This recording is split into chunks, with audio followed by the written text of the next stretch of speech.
parts of Northern Ireland and Scotland, but they're going to be lighter here than what we saw on Wednesday. Otherwise, highs of up to 18 or 19 degrees, but a brisk wind coming in from the north, so exposed to that, it will feel quite chilly.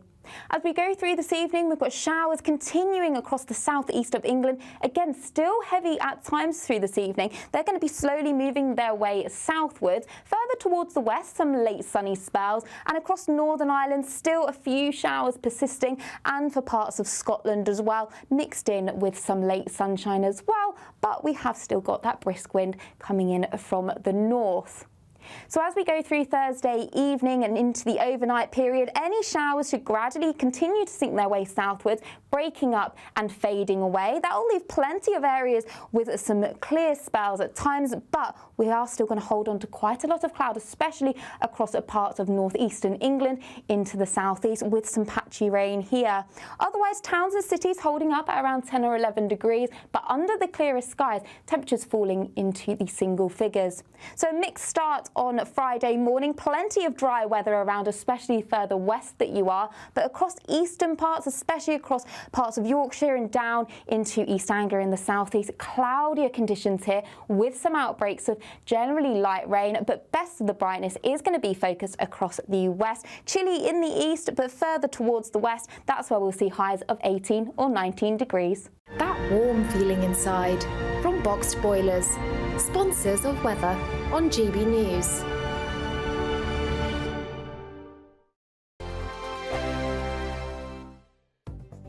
The latest GB News travel. Good morning, I'm Russell Holding. Tyne & Wear Metro services aren't running between South Gosford and Kingston Park because of a signalling problem. Buses replaced trains between Udder and Hexham after a landslip. Train services are suspended between Preston and Carlisle after a freight train derailed. Avanti West Coast are running one train per hour between Preston and Glasgow Central each way. On the M1 in South Yorkshire, 4 lanes are closed southbound. Repairs after an accident between junctions 36 and 35 towards Rotherham. It's taking an hour in queues from junction 37 at Barnsley. Suffolk, the A14 is partly blocked eastbound between junctions 55 and 56 near Ipswich, causing delays. In London, the A10 is closed along Kingsland High Street in Dalston for an investigation. Regent Street's closed for the Champions League Festival, and the Rotherhithe Tunnel's closed where overnight roadworks have overrun, causing long delays. On the M27 in Hampshire, there's a lane closed eastbound when someone's broken down between junctions 8 and 9 towards Fareham. That's the latest. You can stay up to date throughout the day by visiting our website, gbnews.com. This is GB News, Britain's news channel. Have government done enough, do you think, to actually help them out? I think there will be occasions where people have tried to run a venture, whether it be a pub, a restaurant or anything sort of like that, in the hospitality sector, and it hasn't become commercially viable because of costs, because of bad accounting or because of bad business people. That is just a fact of life. That happens in every sector. So there will be pubs that are closing because they've been poorly run. But I do think there will be occasions where people are forced out of the market. So if local councils aren't being able to pass on business rates, for example, maybe central government can do more. It always tries to do more to cut beer duty and things like that to keep pubs going. So I don't think it's necessarily just as plain as what James is saying, is that, you know, bad pubs will just inevitably be falling by the wayside. The idea that you two gentlemen, you raging capitalists, support the government stepping in to protect pubs seems to be particularly peculiar. If a pub isn't commercially viable, it has to be allowed to fail. Well, Sadiq Khan, you know, he has a nighttime czar that he pays well over 100 grand. Yes. And businesses are going under like you wouldn't believe in London. She's a real nightmare. What's your point? Well, the point is that Labour aren't exactly helping out these businesses, are they? So I'm saying that pubs should not be protected by the state. I'm all for a pub. Well, I'm not suggesting that we subsidise pubs. That has been suggested. That's what James May is railing against. Although I have to say, it's all very well for James May and presumably his very posh gastropub. But if a pub is not fit for purpose, and May makes this point, you know, you've got to have decent, clean loos and a clean pub. And also, realistically, in this day and age, you know, times change, you've got to put on some decent grub as well if you want it to survive. We can't have the government stepping in to save our pubs. And anyway, my understanding over the last 10, 20 years, as a percentage, we haven't lost that many pubs, so they're not going under anytime soon.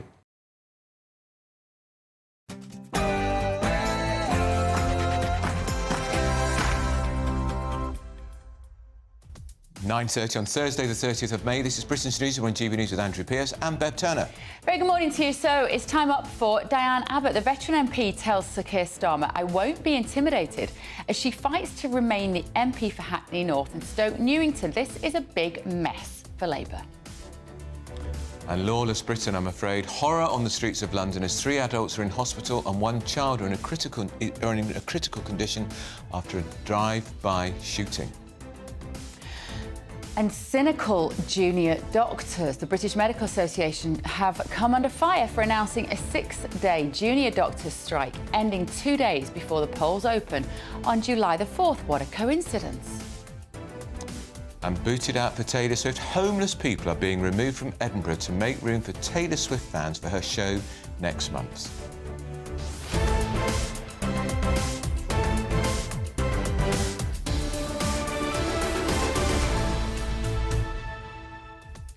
She probably doesn't know anything about that. I bet she doesn't. And if she's reading the paper, she'll know. It's an appalling decision, isn't it? So I think what's happening is that the homeless people who would be normally put up in local authority hotels are being moved out to make space for the Taylor Swift fans. Is that the right thing to do if it's a private business? Presumably you have a choice to who you want to have in your hotel.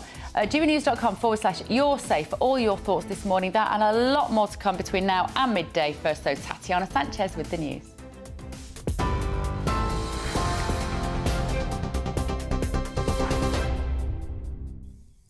Bev, thank you. The top stories this morning. 2 bodies have been found in the search for a father and son who went missing during a hiking trip in the Scottish Highlands. Tom Parry, who's 49, and his 12-year-old son Richie were due to return to their Cheshire home yesterday after visiting Glen Nevis and Glencoe in Scotland. Their car was found in the Three Sisters car park in Glencoe, where they'd stopped on Tuesday to go hill walking. In other news, the Chancellor has accused Labour of having a secret plan to raise VAT, despite Rachel Reeves ruling it out. In a statement last night, the Shadow Chancellor reaffirmed Labour's commitment not to increase income tax, national insurance or VAT. But Jeremy Hunt accused Ms Reeves of failing to make up her mind. Shadow Chief Secretary to the Treasury, Darren Jones, told GB News the Chancellor isn't being upfront. I mean, that's just not true. I mean, I kind of understand why Jeremy Hunt is trying to confect a story where, oh, you know, the Tories have scored a point against the Labour Party in the election campaign, but it's just not correct. I mean, Rachel Reeves, our Shadow Chancellor, has been consistently clear, even before the general election was called, that we think the tax burden under the Conservatives has become too high. It's the highest it has been in 70 years on working people, and we want that to come down. Because we want it to come down, we're not going to be increasing taxes on working people. Sir Keir Starmer is in Wales today to campaign alongside First Minister Vaughan Gething, who's facing a no-confidence vote next week. The Labour leader is expected to recommit to investing in Britain's steel industry amid concerns over job losses at Port Talbot Steelworks. It's understood he'll also outline plans to cut NHS waiting times and recruit more teachers and police officers. And a child is among 4 people shot near a restaurant in Hackney in East London. Police were called to Kingsland High Road at 9:20 last night. They say the child remains in a serious condition. No arrests have yet been made. For the latest stories, sign up to GB News Alerts by scanning the QR code on your screen or go to gbnews.com/alerts. Now back to Andrew and Bev.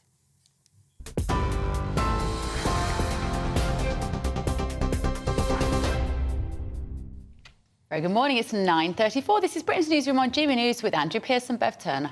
Well, it won't go away for Labour. It's a complete mess from start to finish. Diane Abbott, the veteran Labour MP, now says she will stand in the upcoming general election by any means possible. In other words, if they try and kick her out as a Labour candidate, she'll stand as an independent.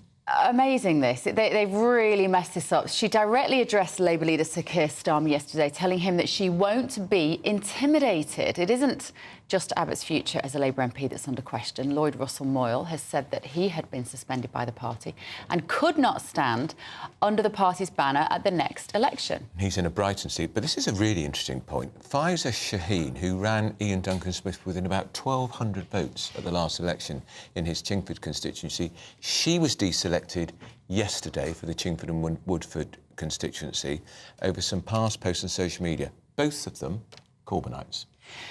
Coincidental? Possibly not. Was Starmer right to throw Diane Abbott out of the party? So joining us now is former MP, Labour MP Bill Rendle, and former advisor to David Cameron, Philip Blond. Good morning, gentlemen. Let's start with you then, Bill. This has been handled horribly, and there's sort of a whiff of dishonesty about it. If Keir Starmer wants to clear out some of the Corbynites, maybe he just should come out and be clear about that. Look, I'm a has-been, but I don't think this has been our finest hour. Look, I've had many disagreements with Diane Abbott, but she is a significant figure. She was the first black female MP. She's made a significant contribution to British politics. She did do wrong. I mean, you know, the statement she made that there was prejudice against Jews but not racism was wrong, albeit she apologised immediately. But the process has gone on for too long. My understanding, as best I can, is that a putative deal had been done whereby the whip would be restored to Diane Abbott, so she came back as a Labour MP, but she would then retire with grace and dignity from Parliament. That was torpedoed when someone within the Labour Party, not, I hasten to add, the leader's office, said that she wouldn't be allowed to stand under any circumstances. Keir has now said no decision has been made, and technically that's true. It's for the NEC next Tuesday. But I actually hope, given the risks of this distracting from Labour's positive campaign for change, that she is allowed to stand next Tuesday. But before we bring in another guest, Bill, if I can pick you up on a couple of points, and good morning to you. Firstly, you do not know whether it was Starmer's office that briefed that story, which was on the front page of the Times. It was written by a very authoritative correspondent who knows Labour very well. And secondly, hasn't Keir Starmer got questions to answer? Because as recently as March, he was saying this is an ongoing disciplinary process about Diane Abbott. In fact, the Labour's NEC concluded its inquiry in December, and Diane Abbott completed an online course about anti-Semitism. So hasn't he got questions to answer about his own role in this affair? Well, on your first point, Andrew, I'm not in the know, but I'm reading detailed briefings in the press where it's clearly been briefed that this wasn't a briefing from Keir's office. Secondly, the process has gone on too long. Yes, from what I read, it concluded in December, but since then there's been further dialogue between the NEC and Diane about a further apology, and that's been protracted. But I'm not defending it. You know, this was an open and shut case, and it should have been concluded much sooner. We are now where we are, and as I say, I hope, given that opinion is hardening on all sides, and there is risk to Keir, not for now, but for the longer term. You know, 3 years into a Labour government, he'll need support across the party. And the Diane Abbott decision is concerning not just the left, but people in the centre and the right of the Labour Party. It now needs to be dealt with, and I hope that allows Diane to stand as a candidate next Tuesday. Let's bring Philip Blond in. Philip Blond, it is an extraordinary position where somebody like me is writing in the Daily Mail that Diane Abbott has been turned into an unlikely martyr by Keir Starmer. I do not agree with her politics. I think she's far too hardline and left-wing and extreme. But it appears to me she's been bullied. A 70-year-old woman has been virtually bullied out of the party by people who must be thinking they were acting with the good wishes of the Labour leader. And as Bill Bramwell says, she's an iconic figure, the first ever black woman MP. She's taught in Black History Month. She's taught in politics lessons. She will be an iconic figure forever. Yeah, yes, she will. And I think the original offence should have been apologised for, but it was hardly the worst case of anti-Semitism in Labour. And I think she spoke awkwardly, which, you know, she has a history of doing. And I think she was basically trying to say that black people can't escape the colour of their skin, whereas others can. And she didn't express that well. But I'm against cancel culture. I'm against kind of excluding people because their opinions differ. So 2 points, really, in response to that. I think Keir Starmer has done extremely well and is very strong on anti-Semitism. And we know that a large portion of the left is captured by it.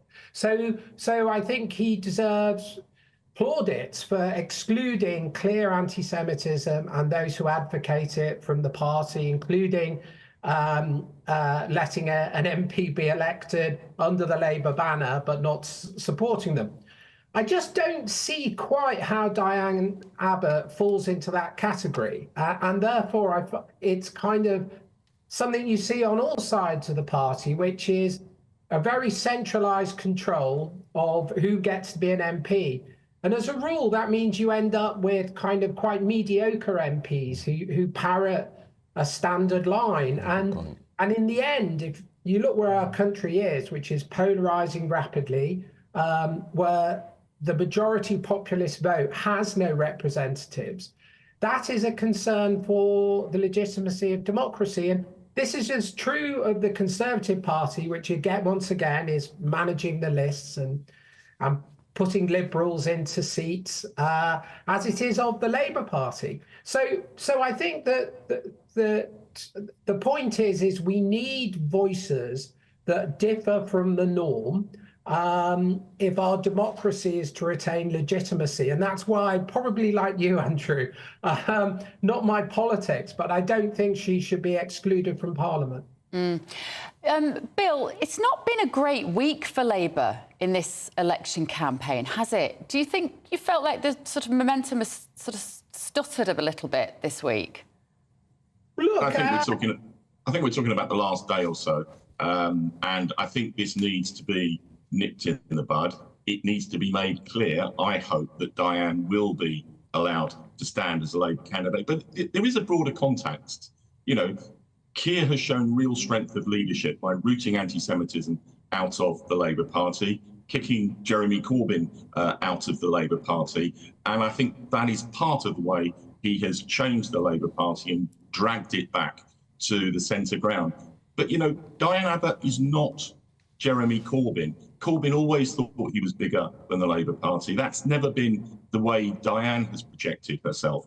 And I just hope that, you know, this won't do irreparable damage, but there is a risk at the moment. This is dominating the headlines. It's distracting us from the positive agenda for change, and it needs to be dealt with. And I think it needs to be dealt with quickly. And if I'm a very strong supporter of Keir Starmer, but one criticism I would make, that at times of crisis, sometimes the decision making is too slow. This needs to be dealt with quickly. Philip, Bill Ramos says he's been very hard on anti-Semitism in the Labour Party. When Keir Starmer was leader of the Labour Party, a number of people quit the front bench in protest at the rampant anti-Semitism in the Labour Party. Keir Starmer wasn't one of them. He carried on serving in Starmer's shadow cabinet, backed him at the 2017 election, backed him at the 2019 election. That doesn't smack to me of being strong on anti-Semitism until he took over as leader. Well, Andrew, you and I both know that if you're a career politician, you essentially have to maintain your position until you can make a difference. Look, I would exclude rigorously anybody with anti-Semitic kind of overtones from the parties. I think that's right, and I've said that. But I think we can't gainsay Keir Starmer on this. I think he supported Jeremy Corbyn because he had to. I don't think any of us felt that felt that he in his heart did. And when he's in a position of power to make a difference, he has. And so I think that's how all politicians who aspire to leadership behave. So I can't really join you in that criticism. I think that what instead we need to look at is we now have a significantly polarized country. We've got actually rampant anti-Semitism on our streets. The anti-Semites and the Free Palestine movement have merged, and we've got wars of minorities on minorities.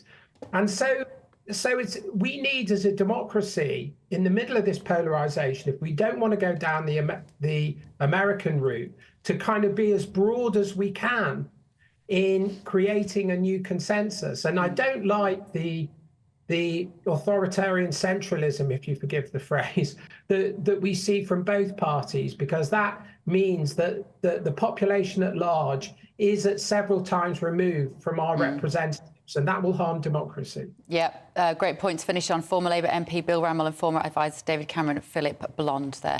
I think the other thing for me is it makes me slightly worry is this is a Labour issue about my racism was worse than your racism, which is effectively what Diane Abbott was trying to say in that article. Black people get it much worse than Jewish people. And there's a sense that people want to move beyond that sort of identity politics at the moment in this country. I don't want to be staring down the barrel of several years of those sorts of debates about who has it worse. Because what people really want is to know who is going to deal with law and order, cost of living. They're the bread and butter issues. But this could have been handled a lot better.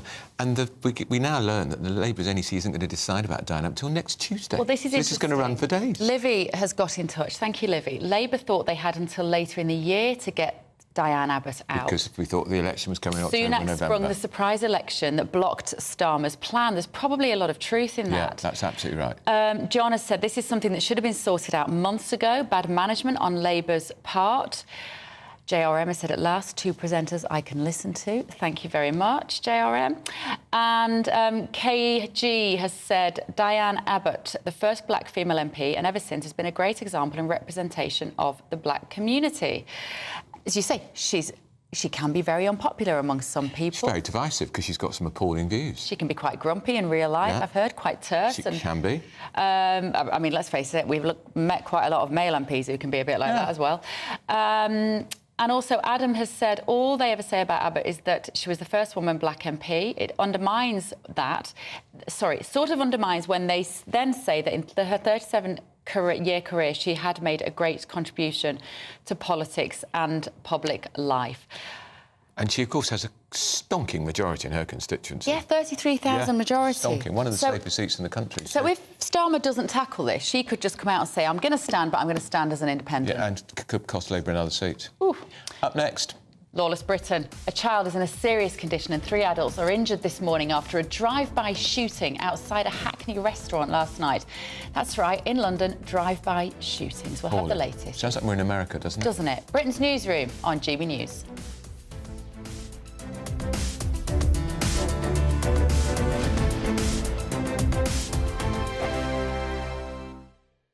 If you want your news to be straight talking... This is a nightmare for the Conservatives again. Down to earth. It's not just Nottingham where this is happening, is it? And most importantly, honest. Hard-working, middle-class taxpayers, they'll get their book thrown at them. Then catch me, Martin Daubney, Monday to Friday, 3 till 6 p.m. on GB News, Britain's news channel.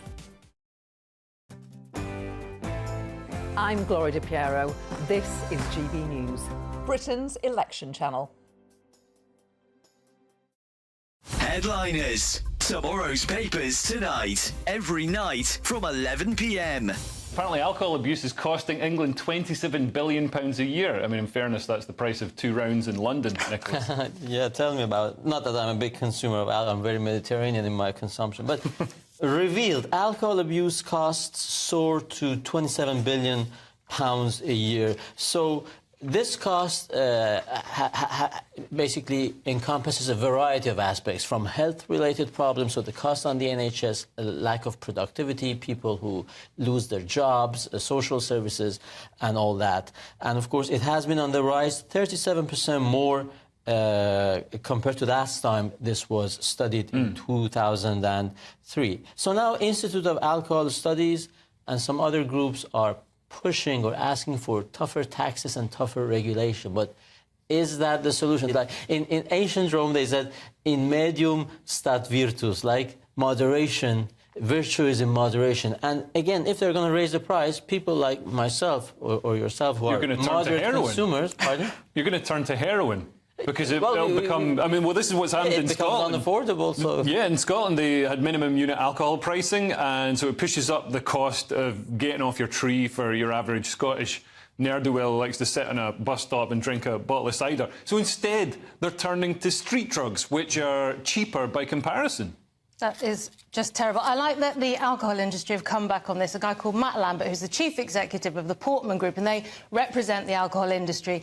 And he says that the IAS, that's the group who've created this, have failed to take into account the significant direct economic contribution of the alcohol industry to the wider economic and social benefits of moderate and responsible alcohol consumption. Well, it's so true, isn't it? We've got a declining birth rate. We need people to get drunk and chat each other up. Yeah. Good afternoon, Britain. Good afternoon, Britain. Weekdays from midday, we bring you the most compelling stories from across the United Kingdom. And why it matters to you. From your doorstep to our inbox. That's right, we want to hear from you. Good afternoon, Britain. Only on GB News, the People's Channel, Britain's news channel. I'm Michelle Dewberry, and this is GB News, the People's Channel, Britain's news channel.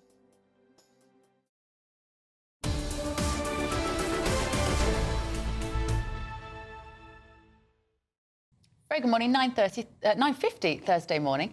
Another example of lawless Britain. Hideous event last night. A child is in a critical condition and 3 adults are injured after a drive-by shooting in London. Police arrived at the scene after gunshots were heard near a restaurant in Hackney. An investigation has been launched, but no arrests have yet been made. So we're joined now by former Met Police Detective Chief Inspector Mike Neville. Mike, when we hear these reports, you think, did they really say that was in Britain? It's the sort of thing you expect in America, because we don't have the same gun culture here. But is this happening more and more now? Well, the level of gun crime rose slightly last year, but I think that it's not just a gun crime, it's the shocking nature of this crime. I mean, 12 years ago, my team dealt with a case where a young girl, a 5-year-old girl, was shot in a shop in Stockwell when 3 lads were shooting at another man. So these things do occur, but I just think, as you've highlighted, we tend to think of these things as some kind of, you'd either see in the States or you see in some sort of drug-riddled country in South America, and it simply says to people that have the police, are they losing control of the streets? And that's a real worrying thing for people. It's a very young population in Hackney, Mike. Population's about 260,000 people. 47% of the population come from black and global majority groups, with the largest 21% being black or black British. 36% of the population are white British. It does raise some questions, I think, this issue about crime, poverty, young men in particular, and how we tackle that issue on top of major punishments. Well, absolutely. I mean, the big thing, the only way really the police can target these things on the streets is by stop and search. And of course, stop and search is very unpopular in places like Hackney. But we've got to be honest about this and say that there's a real problem with young black men and violent crime. We don't know the suspects here, but when it comes to knife robbery, for example, we know that 60% of the knife murders in London are by young black men. Young black men are often the victim of these things as well, and they represent about 2% of the population of London. So it's a real big problem. The police are almost have their hands tied. They're damned if they do and they're damned if they don't. And so it's really hard if you're that young officer on the street.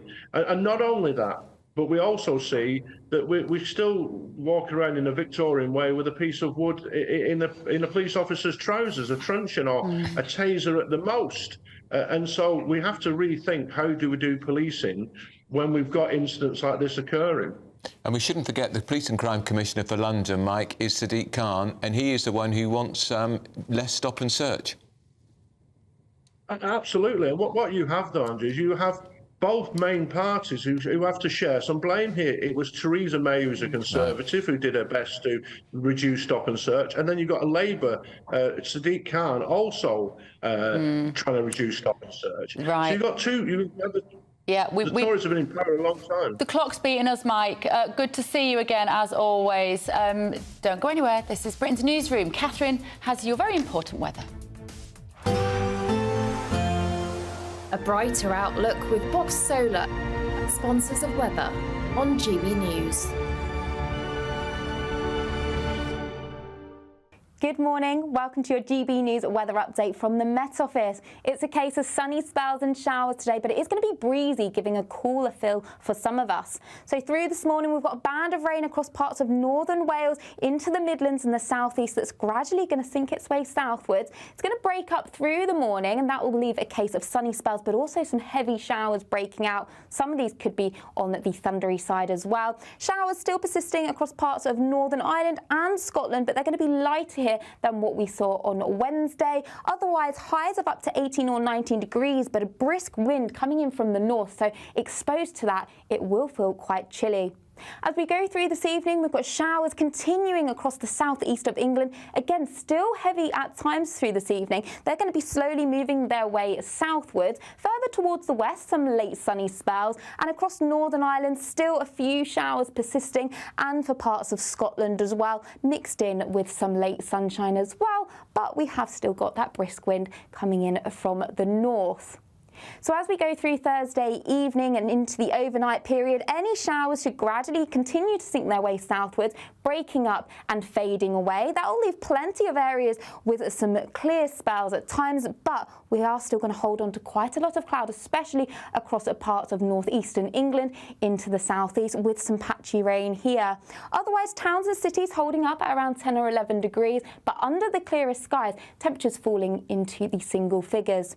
So a mixed start on Friday morning. Plenty of dry weather around, especially further west that you are, but across eastern parts, especially across parts of Yorkshire and down into East Anglia in the southeast, cloudier conditions here with some outbreaks of generally light rain, but best of the brightness is going to be focused across the west. Chilly in the east, but further towards the west, that's where we'll see highs of 18 or 19 degrees. That warm feeling inside from Boxed Boilers, sponsors of weather on GB News.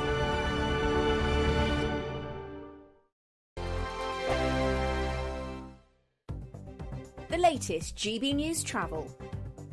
Good morning, I'm Russell Holding. On the M9 in Edinburgh, 2 out of 3 lanes are closed northbound just before junction 1 for the A8 at Newbridge after an accident causing queues. In East Lothian, the A199 is closed each way off the A1 at the Abbotsview junction at Haddington because of flooding. Transpennine Express train services aren't running between Preston and Carlisle after a freight train derailed. The West Coast are managing to run 1 train an hour each way between Preston and Glasgow Central. On the M1 in South Yorkshire, 2 lanes are closed southbound after an accident in junctions 36 and 35 towards Rotherham. It's taking around an hour in queues from junction 37 at Barnsley. In Bristol, the A38 is closed each way along Cheltenham Road at Montpellier for an investigation causing delays. And in London, the A10 is closed along Kingsland High Street in Dalston for an investigation. That's the latest. You can stay up to date throughout the day by visiting our website, gbnews.com. You really could be our next big winner with an incredible £20,000 in tax-free cash to play with this summer. What would you spend that on? Well, whilst you're thinking about it, listen to some of our previous winners getting that winning phone call from us. You're the winner of the Great British Giveaway. I'm slipping neck. Oh dear. Oh my God, are you joking? Do you know what? I've never won anything like this in my life. Oh my God, this is amazing. Thank you. Hurry, as lines close on Friday. For another chance to win £20,000 in tax-free cash, text PRIZE to 63232. Text costs £2 plus 1 standard network rate message. Or post your name and number to GB05 PO Box 8690 Derby DE1 9TT. UK only. Entrance must be 18 or over. Lines close at 5 p.m. on Friday. Full terms and privacy notice at gbnews.com/win. Please check the closing time if listening or watching on demand. Good luck. We're GB News, and we come from a proud tradition of British journalism. That's why I'm so excited to be here. It's something so new. The first news channel to be launched in Britain in over 30 years. Launched to represent the views of the British people. To go where other broadcasters refuse to go. How did you find out about the story in the first place? Launched with one aim. To be the fearless champion of Britain. It's an absolutely fantastic atmosphere here. This is GB News. The People's Channel. GB News, Britain's news channel. Are the newspapers getting you down? My wife didn't divorce me that month. Struggling to separate the wheat from the chaff? I know that it's a bit of a circus at the best of times. Well, don't worry. Headliners has got you covered. We'll take the burden of reading the day's news, and if we get depressed, who cares? It's an occupational hazard, frankly. That's Headliners on GB News from 11 p.m. till midnight, and the following morning, 5 till 6 a.m. on GB News, the comedy channel. Nah, just kidding. Britain's news channel.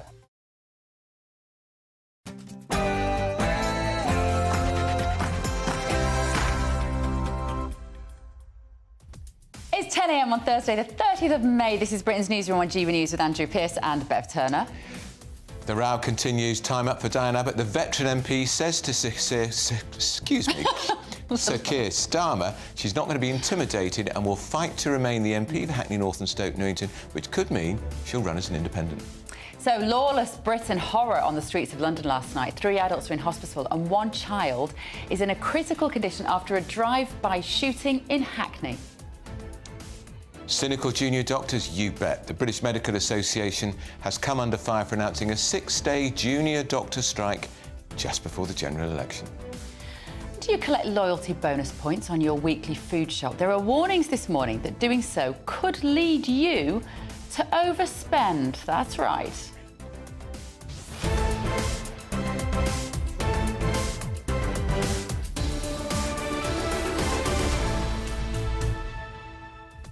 That's from Which, the consumer group. I trust Which. They're one of the few organisations that I do trust anymore, to be honest. I used to have a bonus card, because Waitrose is my local supermarket, but I lost it and I've never bothered with it again because it was rubbish. There are some that don't really seem to generate a huge amount of benefits, are there? And there are some shops that do really well with them, but you will have noticed at home the prices which go up now if you don't have the store Particularly card. The little local Tesco, I've noticed. Yes, Big time. It's It can be 25% difference. Absolutely, which of course is a way of forcing you onto their database, and then they can use and sell your data. I've resisted. Welcome to the future. But you see, sometimes you get to the end of the bill and you think, I can't resist. That's such a huge amount of money. Especially if you're buying for a family with loads of kids and stuff, it's very difficult. Let us know your thoughts. gbnews.com/your say is the place to talk to us. First, though, your very latest news with Tatiana Sanchez.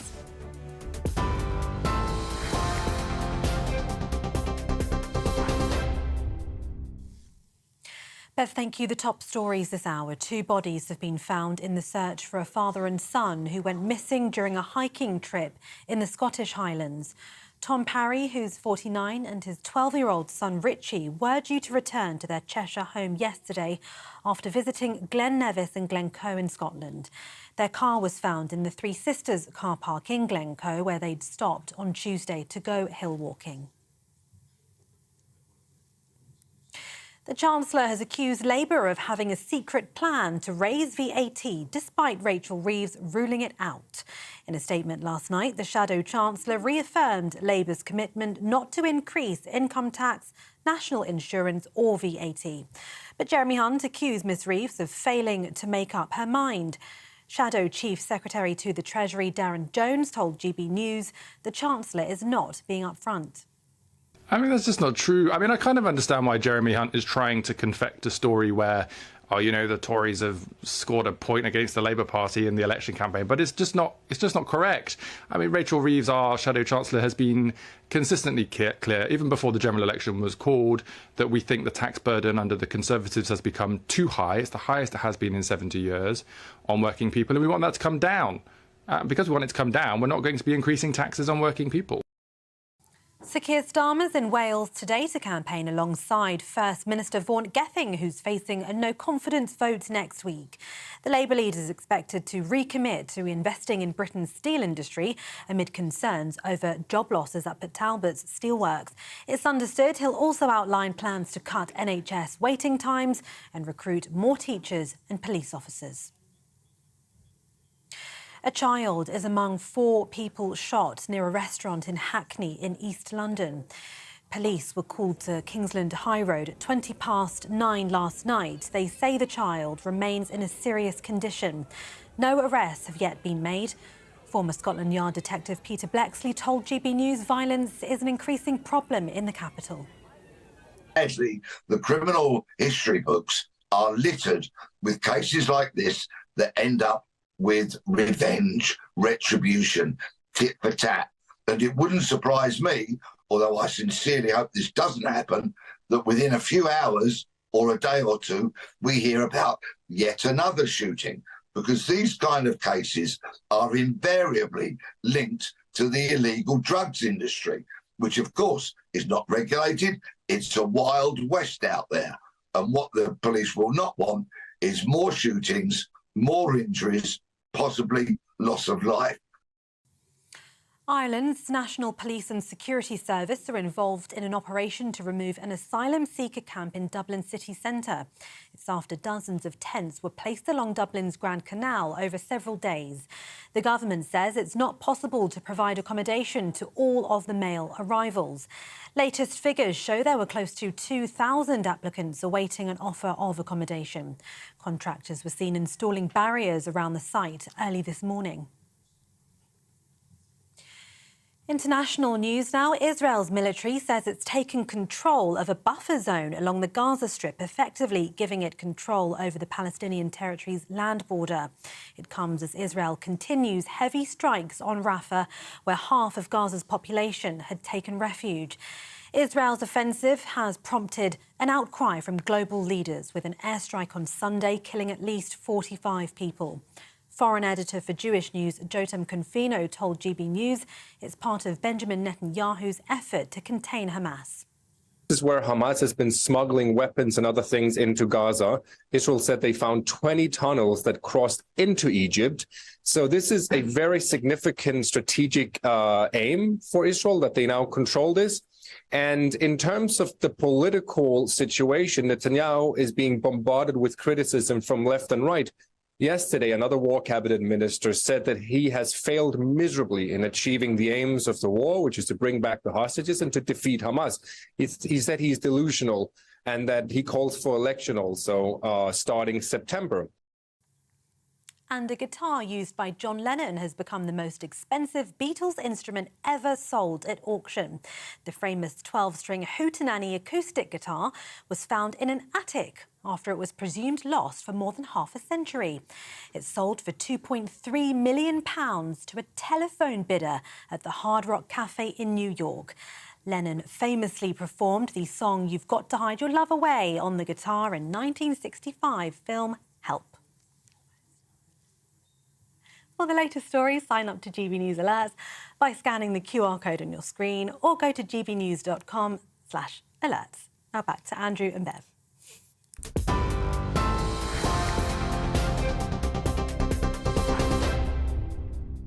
Very good morning. It's 10:07 here on Britain's Newsroom on GB News. Let's have a look at what you've been saying at home. A lot of you are sort of conflicted about this Diane Abbott story, particularly saying, how come Andrew's suddenly so sympathetic to Diane Abbott, given that you haven't been for many years? No, I've never been sympathetic to her, ever. I've opposed her on just about everything she's ever said or done, but she's been bullied. Yeah.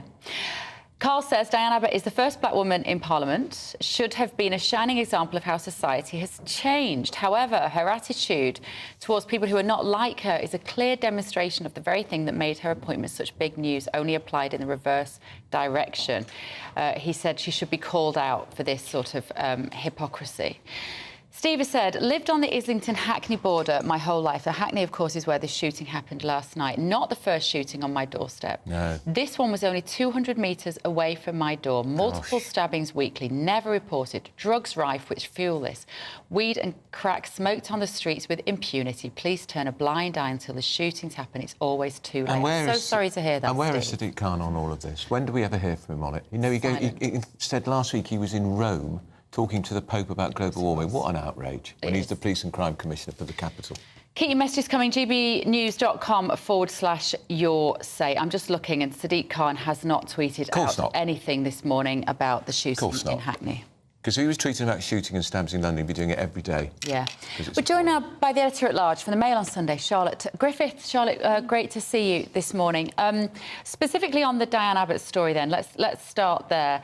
This is, what are we on, Thursday? It's been a busy week for Labour, and there have been quite a few setbacks, it feels, in their campaign this week. None more so than this. It reflects very badly on them, doesn't it? It's so unedifying. And they're supposed to be the anti-chaos party, and nothing is more chaotic. And I read your piece piece today, Andrew. I mean, if Keir Starmer's got you sticking up for Diane Abbott, then he's made a bit of a blunder, hasn't he? Isn't that extraordinary? Yeah, it is extraordinary, actually, to see. But it's just...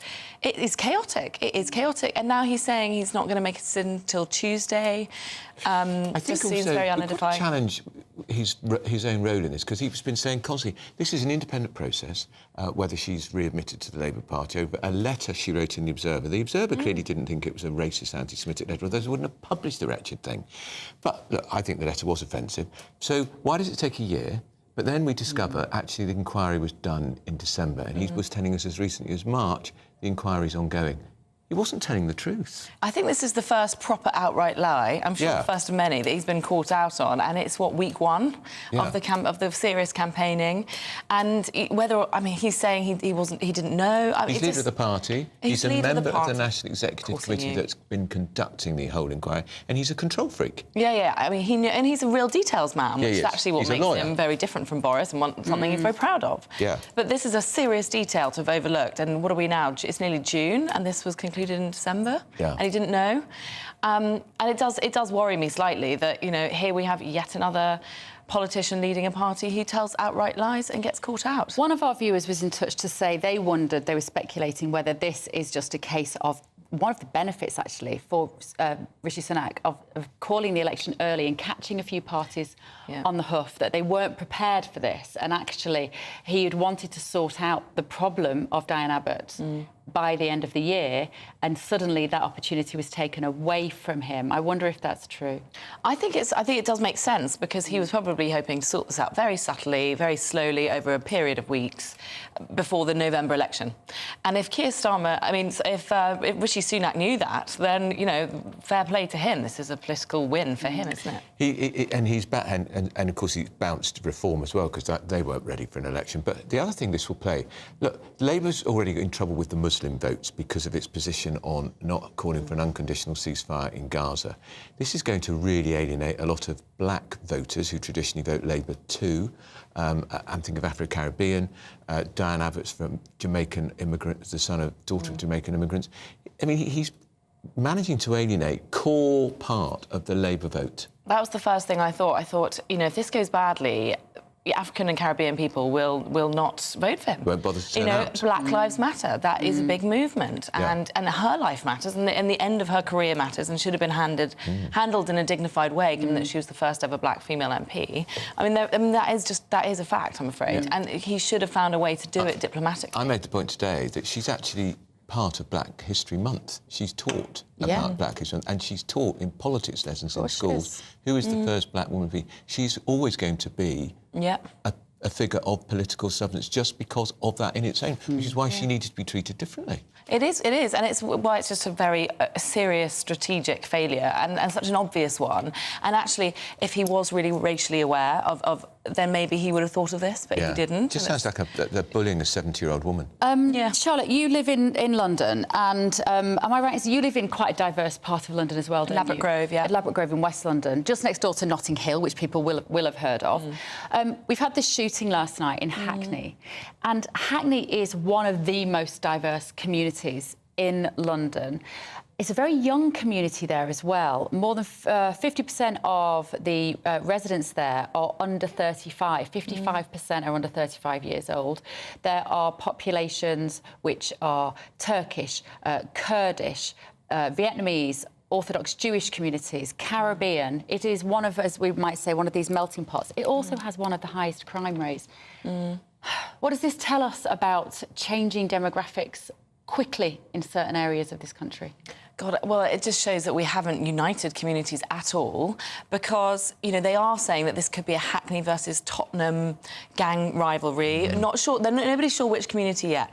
But why are we having this? I don't go to war with people in Notting Hill because I live in Ladbroke Grove. It makes me so sad that we can't just live amongst each other like this.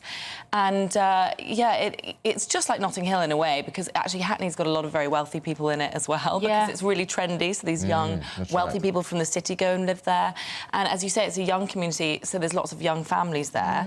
And I've got lots of young mum friends that live in that area, and it's really sad to think that there are children getting killed in the crossfire because of some gang sort of battle that's going on. And I have to say, and I don't know if this is now reminded me, but I always sort of thought, I'm sure me and my children will be safe because I'm not involved in a gang and I don't get involved in turf wars. So hopefully I'll never be killed or my children will never be killed. But actually what we're learning is that's not the case because when guns are involved, unlike potentially stabbings, when guns are involved, you can get caught in the crossfire. They just happened to be walking near this restaurant. Yeah, it's really sad. We don't know who was the target. It's also the prevalence of guns. I mean, we always talk about knife crime, but the prevalence of guns, where are they coming from? And what is Sadiq Khan doing? Best pointed out, nothing from the Mayor of London today about a shocking shooting in North London, and he is the Police and Crime Commissioner for London. Always slagging off the Tories over, quite rightly, over the police numbers they cut, and he was right to do that. But he's the one who doesn't want stop and search because it disproportionately affects the black community. Yeah. This, as Bev was pointing out, it's a largely black community in Hackney. Yeah, clearly stop and search. We have to get over our fear of talking about stop and search. Yes, and people are calling it carnage, Sadiq carnage, you know, community carnage. And it's going to take off. And that's actually taking off on Twitter. Not one tweet from Sadiq Khan today, nothing. I mean, let alone actually standing on a podium and talking about carnage, Sadiq carnage, they're calling it. And that's lots of different communities are calling it carnage because, you know, black communities also don't want to be involved in this kind of stuff. And it's obviously outliers. I think we do need more bobbies on the beat, and I'm afraid I do think stop and search doesn't need to be this horrible, dirty word anymore. Because all communities want their children not to be caught in gun crossfire. Absolutely. I'll tell you what Sadiq Khan was tweeting about 3 hours ago. He was tweeting about no-fault evictions in London surging by 52%, saying that no-fault evictions are a betrayal. The failure to ban them is a huge betrayal. Well, I'm sure that's very important, but what's a bigger betrayal is his failure to keep the streets safe. Absolutely. I've noticed a big change in my lifetime at the streets and how full of crime. Does it make you worry about your kids as they're getting older? Definitely, yeah, of course. Charlotte, stay with us for just a moment. We're going to go to Somerset to see how Lib Dem leader Sir Ed Davey is getting on with his campaign. Is he on a paddleboard this morning? Where is he today? Another gimmick. Oh, no.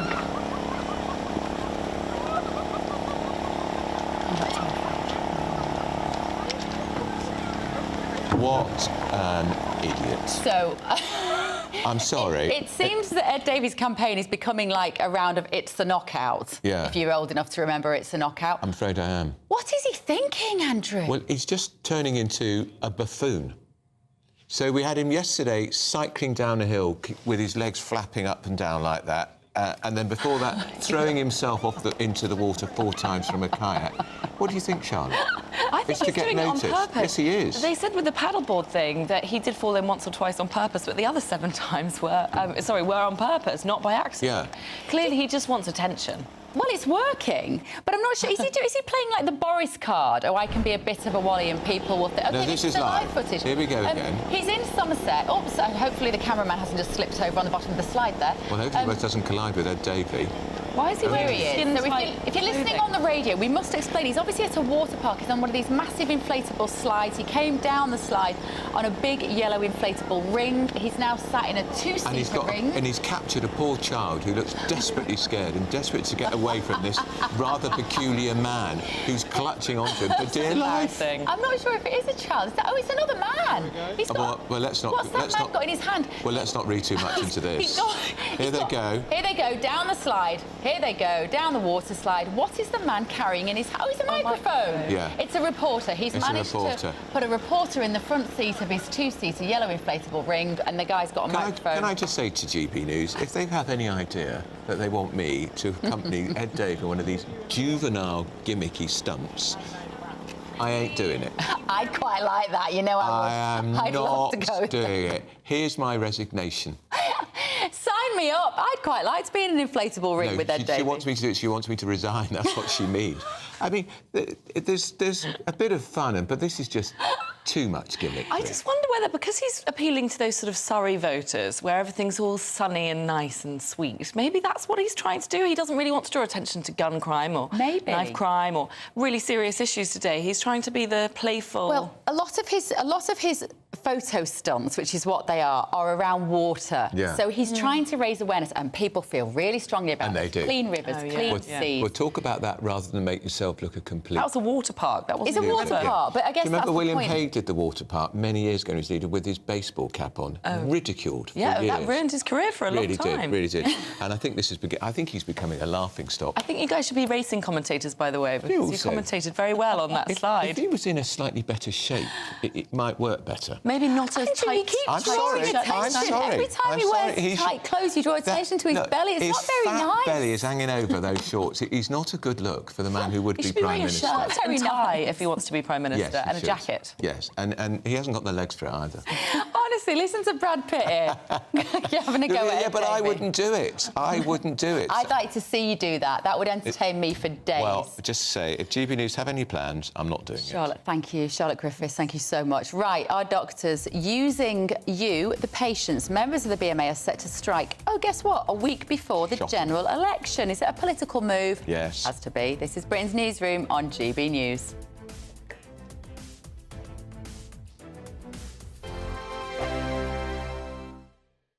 Nana Queer, weekends from 3 p.m. What about the elections? Because it seems that the King and everything is moving because of it, and we've got a lot of royal engagements and things that happen at this time. Yes, well, you know, it means that he has to take more time and be at home. He can't go to all the things he wants to do. He's been doing 5 a day, which is probably made Camilla a bit cross. But what they still hope is that they can get the Japanese emperor and empress over. That's in July. That they can go to France for the 80th anniversary of the fighting, and he will be able to do 1 or 2 things, and Ascot he's very keen to do. Now, those aren't things that are political in any way. I just want to talk about Harry and Charles's argument, where Harry said he didn't want to stay, he wanted to go to a hotel. And it's come out now that actually King Charles is believed that he was put into, offered St James's, and Princess Anne stays there and Beatrice stays there. And this was for when Harry came over for his 10th yeah, anniversary for exactly. Invictus. And the policemen are wandering around with guns, and there's no chance of actually there being any problem there. So the fact that he said that it wasn't safe for him was not actually a very sensible thing to say, I don't think. Well, he went to Nigeria, and that is, in the world ranking, it's ranked as quite a dangerous place. Yes, one of the dangerous places in the world. But now Harry and Meghan have been invited to go to Ghana. Oh, God. Well, it's interesting because my parents are from Ghana. I have Ghanaian heritage, and I'm thinking she'll probably then claim there's a percentage that she's Ghanaian as well. I'll be like, hang on a minute, you were Maltese, you're also Nigerian, and now German, you're going to say you're Ghanaian and German. Yeah. Come on. Thank you very much. Squeeze it in. Yeah, let's get them all in. Angela Levin, thank you very much. Thank you. The People's Channel. Join me, Camilla Tominey, every Sunday at 9:30 when I'll be interviewing the key players in British politics and taking them to task. This report basically says that he's not fit to stand trial. With an upcoming election looming over Westminster, now is the time for clear, honest answers. I agree. And that's precisely what I'll get. Is he indecisive? Incompetent? That's the Camilla Tominey Show at 9:30 every Sunday on GB News, the People's Channel, Britain's election channel. GB News is the home of free speech. We were created to champion it, and we deliver it day in, day out. Free speech allows us all to explore and debate openly the issues most important to us, our families, and of course, the British people. Having challenging conversations to enlighten each other. Which is why we hear all sides of the argument. We are the People's Channel. We will always stand by the freedom to express yourself. On TV, radio and online. This is GB News, Britain's news channel.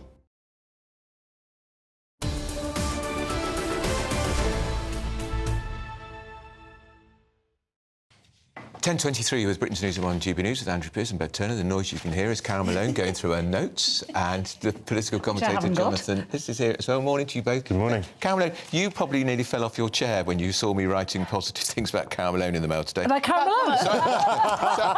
Freudian slip. Yeah, no, never. About Diane Abbott. I mean, you and I probably have always agreed with Diane Abbott. We've never agreed with a word she's ever said, but... Never agree with a single word she's ever said. However, what I couldn't believe is the way Starmer and his cohorts have treated her, because however you look at her, she's been a loyal cohort of the Labour Party for the last 35 years. She's been an MP, I think, for 35 or 37. 37 years. And do I think she should be standing as an MP? No, I don't. I think she makes too many gaffes. I think she says stupid things. She plays the race card too often for my liking, and she upsets people, and that's one of the reasons she'd been suspended, because of a supposedly anti-Semitic remark that she made. So do I think she should be standing? No. Do I think she should be afforded some kind of respect, some kind of humanity, having served the party for that long? Yes, I do. And I think this says everything you need to know about Starmer's Labour Party. This is the party that actually doesn't give a stuff about women, generally. No matter women leader. They've thrown a few women into positions in the past year, knowing that, the election's coming up. But they generally are not cognizant of the importance of women in this country. So I think they've treated her appallingly. I do think she is a liability.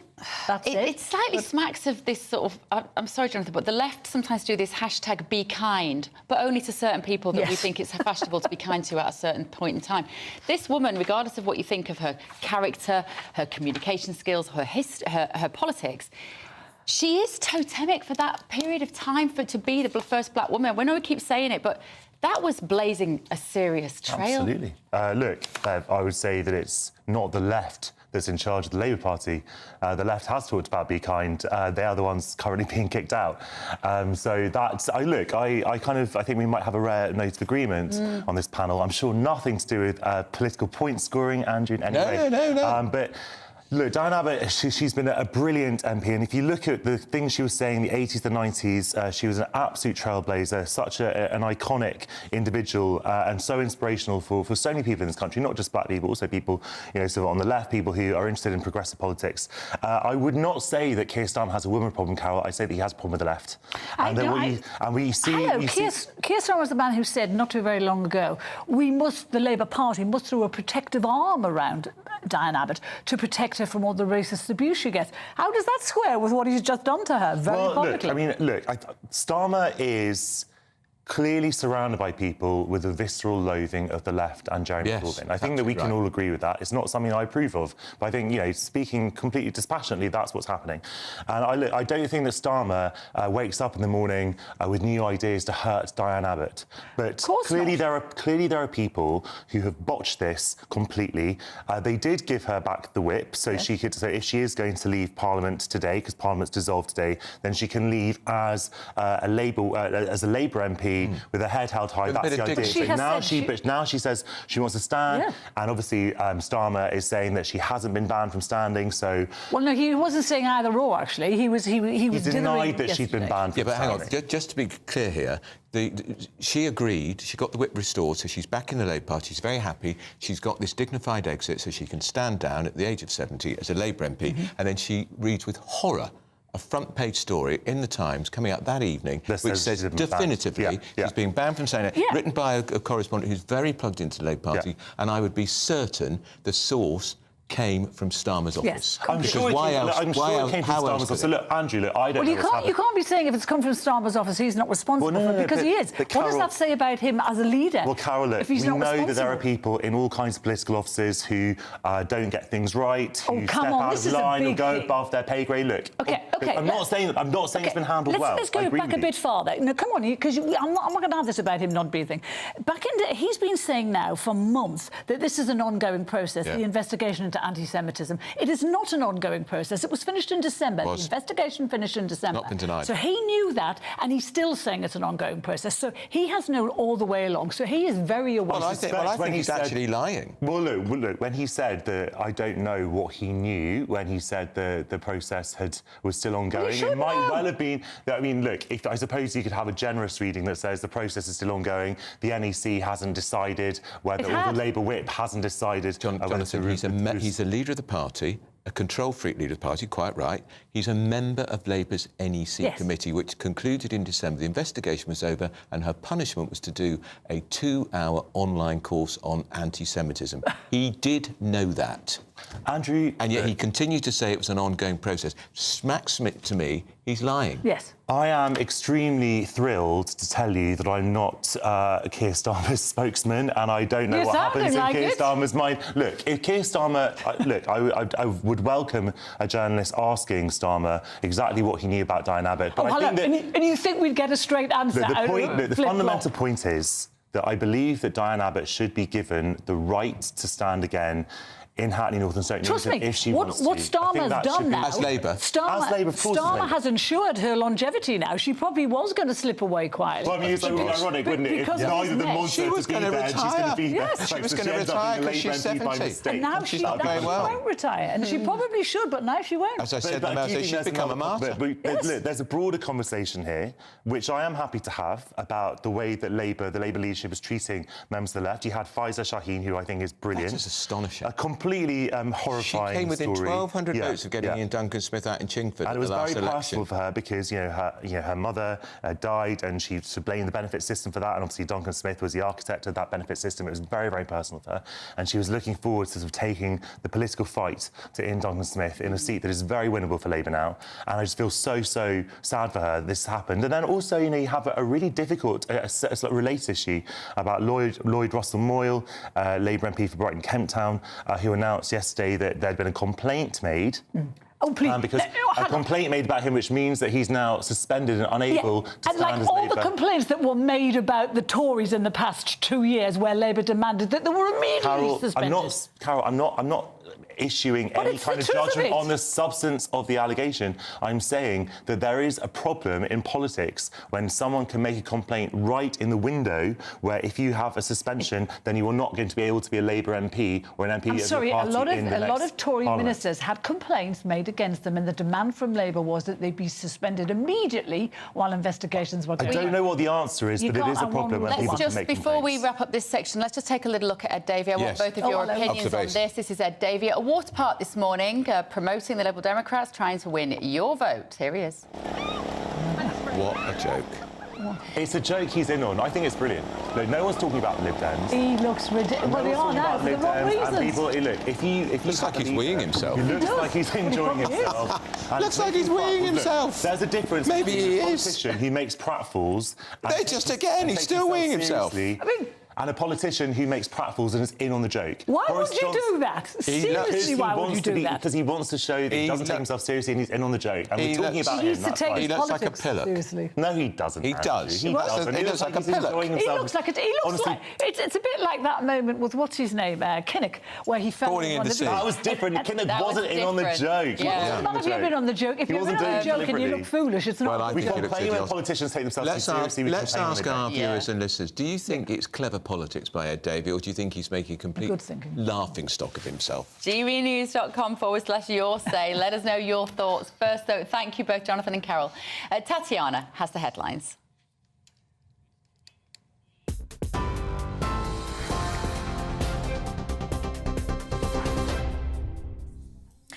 Bev, thank you. The top stories. 2 bodies have been found in the search for a father and a son who went missing during a hiking trip in the Scottish Highlands. Tom Parry, who's 49, and his 12-year-old son Richie were due to return to their Cheshire home yesterday after visiting Glen Nevis and Glencoe in Scotland. Their car was found in the Three Sisters car park in Glencoe, where they'd stopped on Tuesday to go hill walking. The Chancellor has accused Labour of having a secret plan to raise VAT, despite Rachel Reeves ruling it out. In a statement last night, the Shadow Chancellor reaffirmed Labour's commitment not to increase income tax, national insurance or VAT. Shadow Chief Secretary to the Treasury, Darren Jones, told GB News Jeremy Hunt is not being upfront. I mean, that's just not true. I mean, I kind of understand why Jeremy Hunt is trying to confect a story where, the Tories have scored a point against the Labour Party in the election campaign, but it's just not correct. I mean, Rachel Reeves, our Shadow Chancellor, has been consistently clear, even before the general election was called, that we think the tax burden under the Conservatives has become too high. It's the highest it has been in 70 years on working people, and we want that to come down. Because we want it to come down, we're not going to be increasing taxes on working people. A guitar used by John Lennon has become the most expensive Beatles instrument ever sold at auction. The famous 12-string Hootenanny acoustic guitar was found in an attic after it was presumed lost for more than half a century. It sold for £2.3 million to a telephone bidder at the Hard Rock Cafe in New York. For the latest stories, sign up to GB News Alerts by scanning the QR code on your screen or go to gbnews.com/alerts.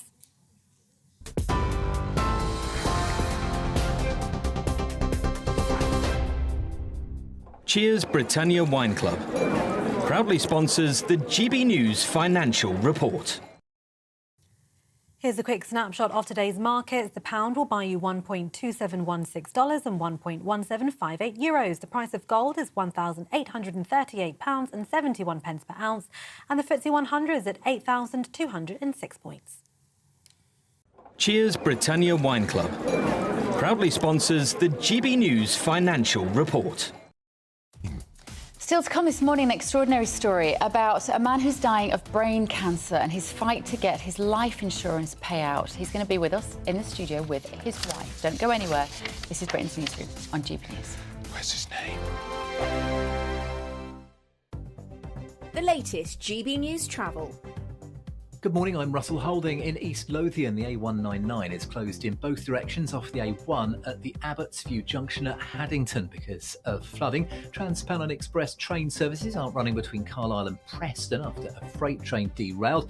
Banty West Coast are managing to run one train per hour each way between Preston and Glasgow Central. On the M1 in South Yorkshire, 2 out of 4 lanes are closed southbound for repairs after an accident between junctions 36 and 35 towards Rotherham. It's taking around an hour in queues from junction 37 at Barnsley.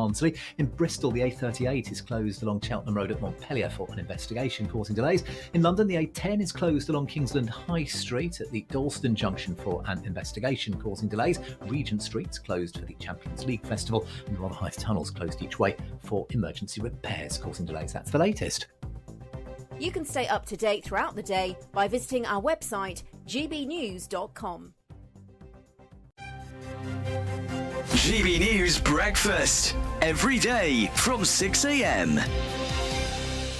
The Princess of Wales has said she's excited by a new report on prioritising early childhood, a cause, as we know, that she's closely associated with. Yes, the task force findings claim that the UK could reap £45.5 billion in economic benefits if firms prioritise early childhood. Well, let's talk about this now with our royal correspondent, Cameron Walker. Good morning, Cameron. Good morning. I suppose it's characteristically Catherine, isn't it, to say she doesn't want to distract from this report by sort of people talking about her health. But we should start probably by saying she said she's not feeling well enough to come and talk about this in public, but sort of saying she's watching it, keeping a close eye from behind closed doors. Yeah, absolutely. This should not be seen as a return to work by the Princess of Wales, but I have been told she's A, read the report and B, been briefed on it. But this all stems really from her work when she started being a working member of the royal family, where she was working closely with people suffering from addiction, mental health problems. And what she found is all of these issues tend to stem from a poor start in life, so the first 5 years of a child's life.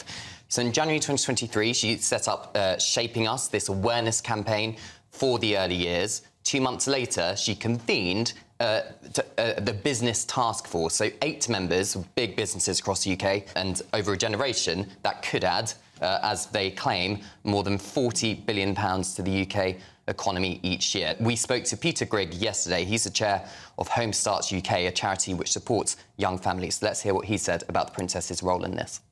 She's been a real driving force behind the report and everything it's done.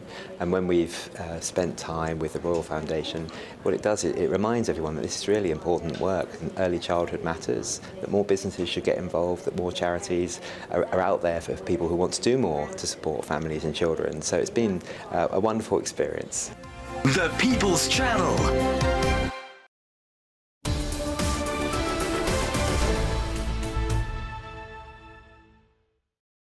So we're crossing over now to Labour leader Sir Keir Starmer, who's launching the party's election campaign in Wales.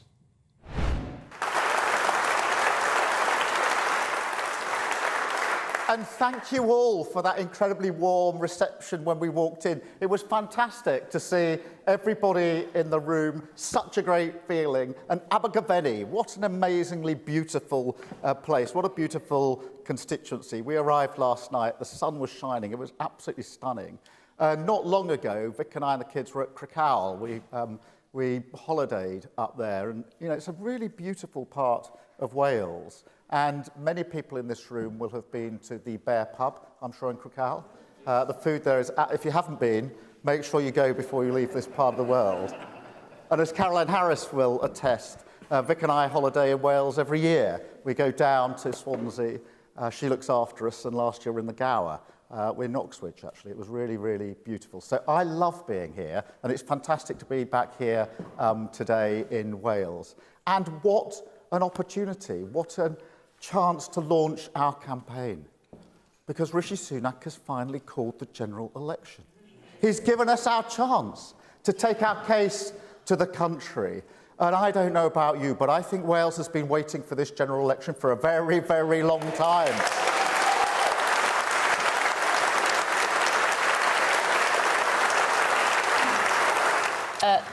Rishi Sunak. Sorry, that isn't Rishi Sunak. You tell it's only week one of the election. He's talking about Rishi Sunak. It's so frustrating, isn't it, when you want them to come on and tell us your what policies. You're going to do. Stop slagging up the rest of them. Right, I want to introduce you now to John and Michelle Rendle. Have a very a sad story, tragic story. And John, you're facing terminal brain cancer. Yes. But you're also having to battle an insurance company at the same time. What's happened? Tell us. So I've got a grade 3 astrocytoma brain tumour. Once I was diagnosed, I tried to do my claim with my insurance company and was rejected. It was they then also cancelled my life insurance and also cancelled my wife's policies as well. And this is Zurich Insurance, John. This is Zurich, and their point was, because you'd had some dizzy spells, which you hadn't told them about, they say dizzy spells equates to a brain tumour, which there's no evidence to support that. No. And the guy I was talking to suddenly turned into some medical profession. They ignored all of the medical professionals. I was with King's College Hospital. They ignored them. King's College Hospital were the experts. That's who I had my surgeries with. That's who I've been with the whole time. They ignored them to the point where they actually weren't even replying to emails. And the policy that they weren't paying out, and you were expecting £25,000. Yeah, that was a critical illness claim. Critical illness, because you've got a critical illness. Clearly, it couldn't be more critical, could it? No, brain tumour. But they flatly refused. Flatly refused that.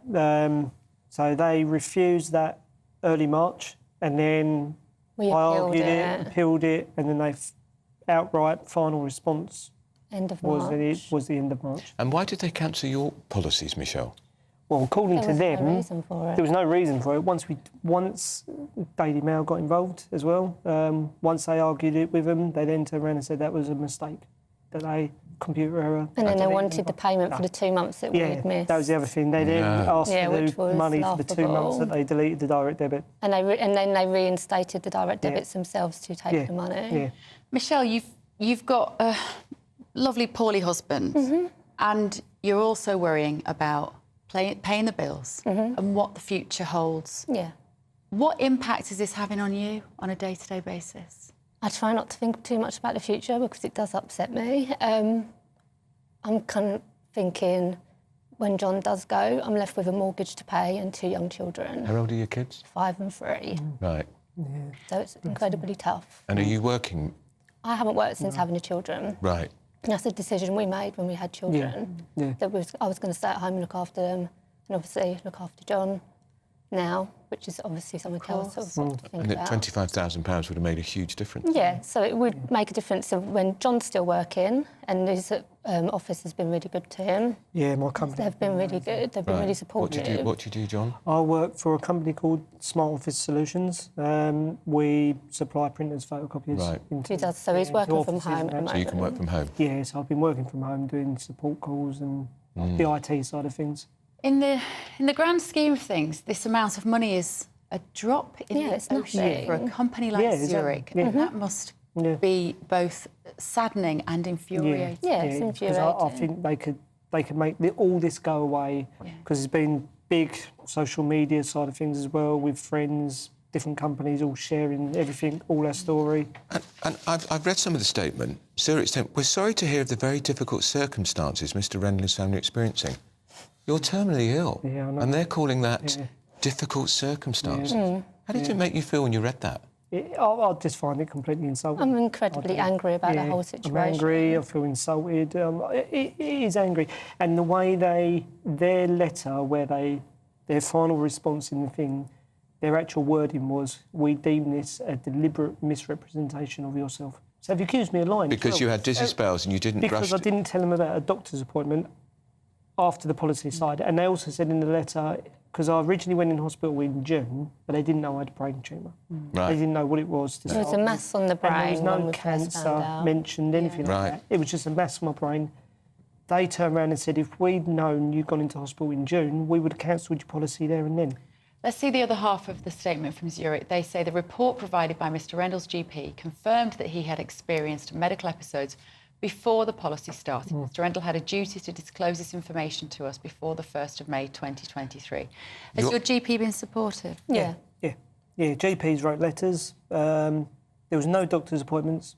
I'm very healthy, genuinely very healthy person. Really, I still am. Considering. I don't go to the There was doctors, one very slight dizzy spell in February, which you thought nothing of. Otherwise, we would have obviously done something about it. Yeah. He's not had headaches. He's not had any symptoms of having a brain tumour. Even now, with knowing that he's got a brain tumour, he still hasn't got any symptoms. How long had you been with Zurich Insurance? Well, that is the thing. This was the thing. We changed policy from... We was with Royal London. Right. We'd been with them for a few years.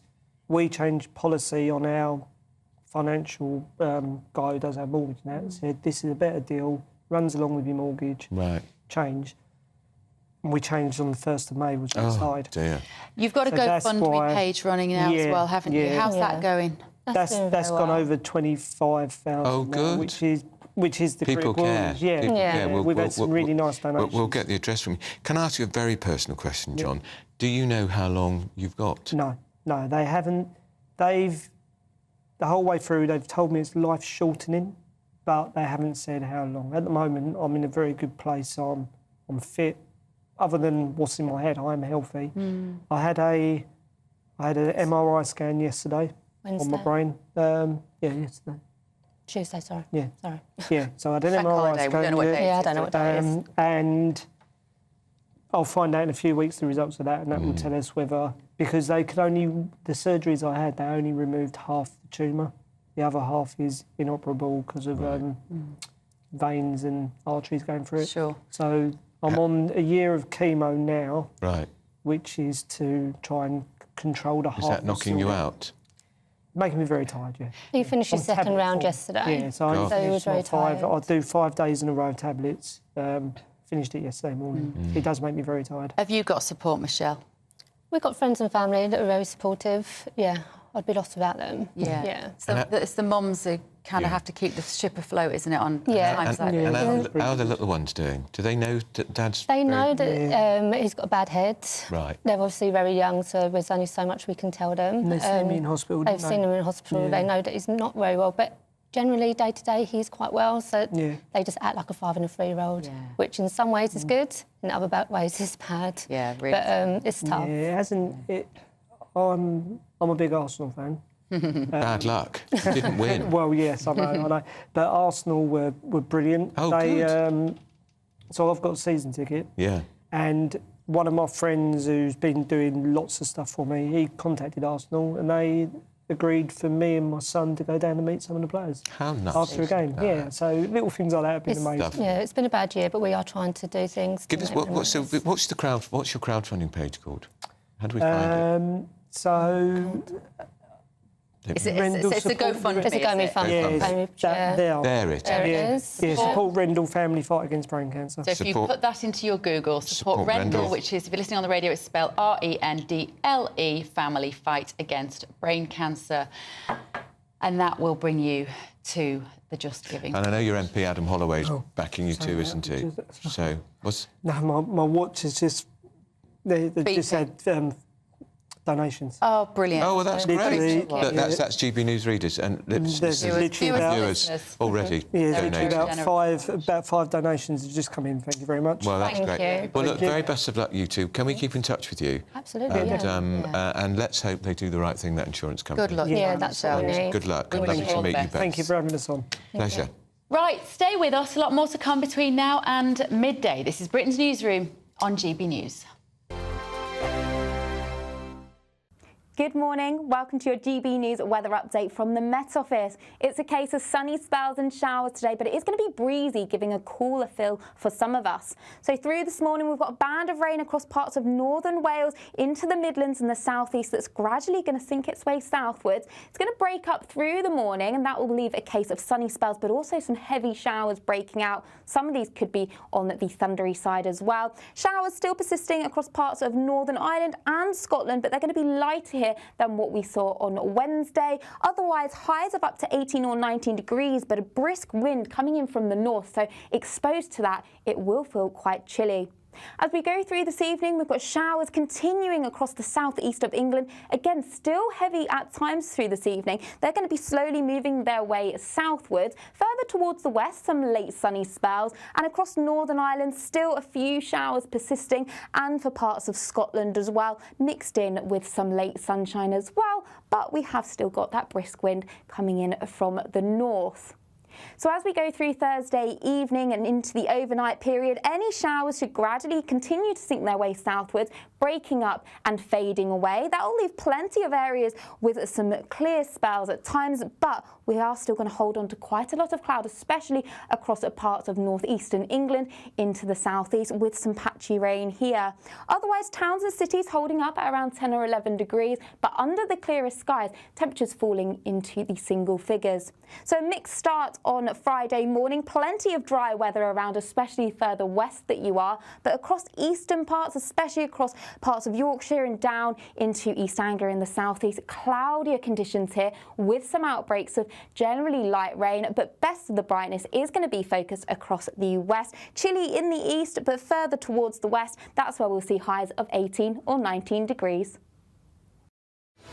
I'm Patrick Christie's. Every weeknight from 9, I bring you 2 hours of unmissable, explosive debate and headline-grabbing interviews. What impact has that had? We got death threats and the bomb threat and so on. Our job is to do what's in the best interest of our country. You made my argument for me. My guest and I tackle the issues that really matter with a sharp take on every story. I'm hearing it up and down the country. That was a beginning, not an end. Patrick Christie's tonight from 9 p.m. only on GB News, Britain's news channel. Hello there, I'm Eamon Holmes. Thank you for joining us on GB News, Britain's news channel. We're proud to be GB News, the People's Channel. And as you know, we always love to hear your views. Now, there's a new way of getting in touch with us at gbnews.com/yoursay. By commenting, you can be part of a live conversation and join our GB News community. You can even talk to me, Bev Turner, or any of the members of the GB News family.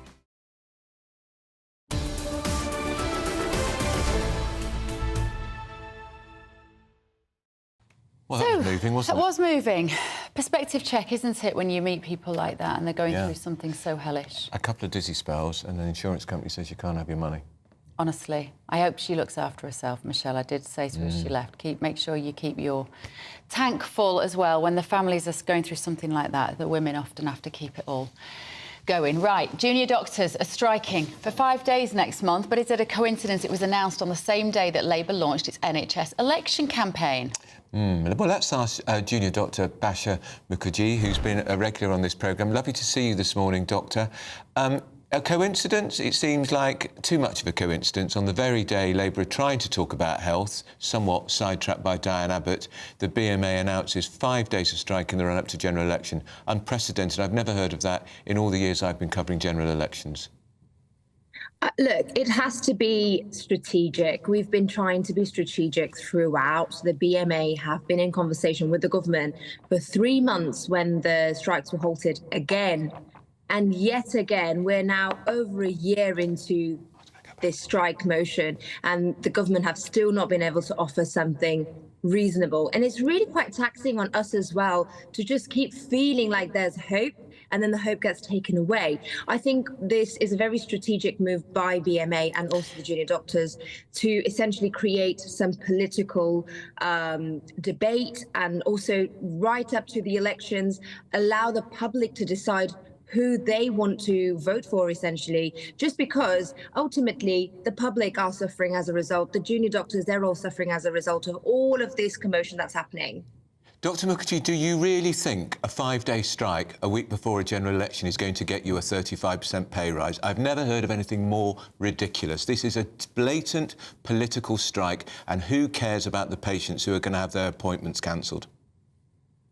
I think this question needs to be really asked of the government. No, I'm asking you the question. I'm asking you the question because you're supporting this strike.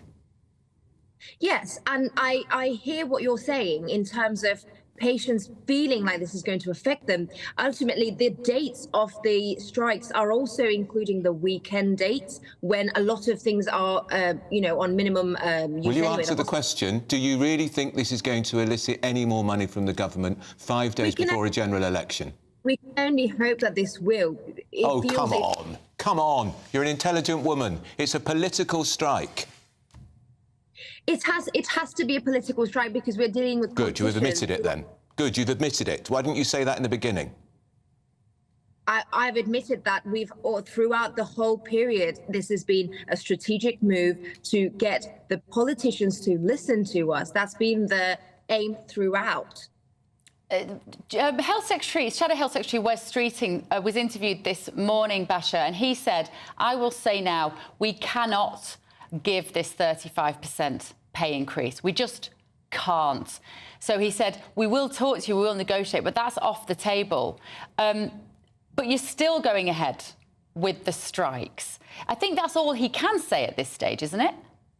Wes Streeting doesn't wield any power at this stage himself. He, however, is stated that he's open to discussion and he's open to offering us alternatives to maybe this 35% figure. I've spoken to him myself, and he's offered that although this can't be done immediately, there's a possibility that this can be done over time. There needs to be conversation that needs to be continued. It's really, really saddening that after 3 months of conversation, yet again, the government has not been able to offer us anything that's reasonable at all. Every single person in this country currently knows somebody that has been recently disappointed by the NHS, whether that is seeing a GP, being on a waiting list, getting treatment. It's horrific out there. And as much as I think doctors should be paid probably better than they are, there is this apparent lack of compassion from doctors about how bleak the situation is for the public. There is nothing we can do about it. This is the whole point of the strike. The strike is you can call the strike off. Gaining more staff. We are losing junior doctors every single year, and this is adding more and more pressure. Why do you think people can't get appointments with their doctors? Because there aren't enough doctors. We can't get hold of doctors. We keep having to employ people on a locum rate who don't know the system. They do not get the continuity of care. You're not going to get the same level of care if you do not have staff retention. That is what this whole purpose of the strike is. OK, all right, Dr Basha Mukherjee, good to see you again, as always. We've run out of time. It's nearly 11 o'clock already. That strike is a disgrace. It's a disgrace. We wonder if there's a Labour civil war emerging. Do you agree? This is Britain's Newsroom on GB News. It's the final week to see how you can win a whopping £20,000 cash. And because it's totally tax-free, every single penny will be in your bank account to do whatever you like with. £20,000 in tax-free cash really could be yours this summer. Hurry, as lines close on Friday. You've got to be in it to win it. For another chance to win £20,000 in tax-free cash, text PRIZE to 63232. Text costs £2 plus 1 standard network rate message. Or post your name and number to GB05, PO Box 8690, Derby DE1 9TT. UK only. Entrance must be 18 or over. Lines close at 5 p.m. on Friday. Full terms and privacy notice at gbnews.com/win. Please check the closing time if listening or watching on demand. Good luck.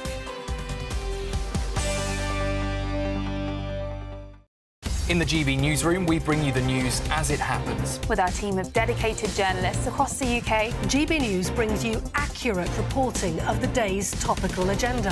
When the news breaks, wherever and whenever it's happening, we'll be there. This is GB News, the People's Channel, Britain's news channel.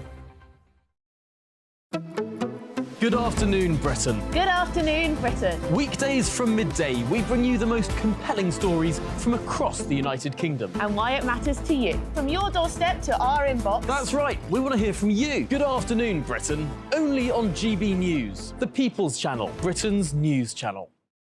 If you want your news to be straight talking... This is a nightmare for the Conservatives again. Down to earth. It's not just Nottingham where this is happening, is it? And most importantly, honest. Hard-working, middle-class taxpayers, they'll get the book thrown at them. Then catch me, Martin Daubney, Monday to Friday, 3 till 6 p.m. on GB News, Britain's news channel. Join me, Camilla Tominey, every Sunday at 9:30 when I'll be interviewing the key players in British politics and taking them to task. This report basically says that he's not fit to stand trial. With an upcoming election looming over Westminster, now is the time for clear, honest answers. I agree. And that's precisely what I'll get. Is he indecisive? Incompetent? That's the Camilla Tominey Show at 9:30 every Sunday on GB News, the People's Channel, Britain's election channel. I'm Patrick Christie's. Every weeknight from 9, I bring you 2 hours of unmissable, explosive debate and headline-grabbing interviews. What impact has that had? We got death threats and the bomb threats on. Our job is to do what's in the best interest of our country. You made my argument for me. My guest and I tackle the issues that really matter with a sharp take on every story. I'm hearing it up and down the country. That was a beginning, not an end. Patrick Christie's tonight from 9 p.m. only on GB News, Britain's news channel.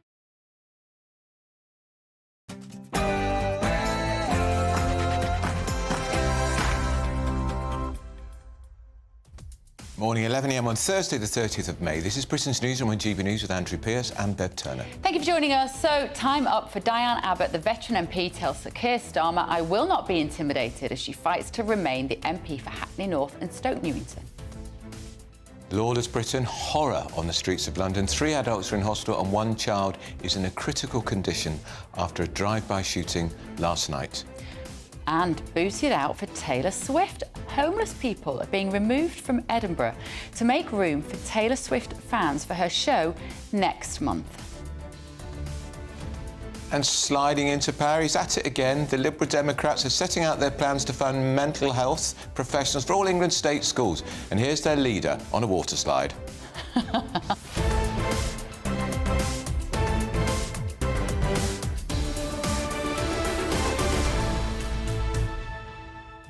We were all held on the edge of our seats for a little bit too long there, if you're watching on the TV, but I don't know about you, I was looking forward to watching him come down that slide. I know.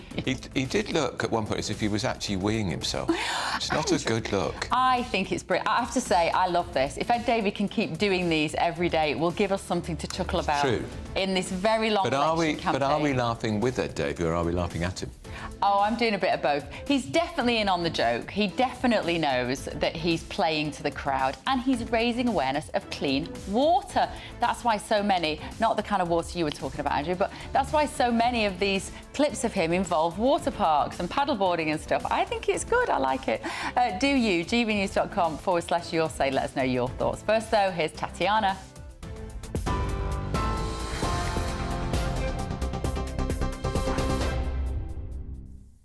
Bev, thank you. The top stories from the GB Newsroom. Sir Keir Starmer has launched his election campaign in Wales, where he's assured that his party are the party to help struggling households with the cost of living. The Labour leader also recommitted to investing in Britain's steel industry amid concerns over job losses at Talbot's Steelworks. He also outlined plans to cut NHS waiting times and recruit more teachers and police officers. Sir Keir rejected the notion that the Prime Minister was laying an ambush by calling the vote early and added it is time for change. With that sense of national renewal, taking our communities, our countries forward for the future.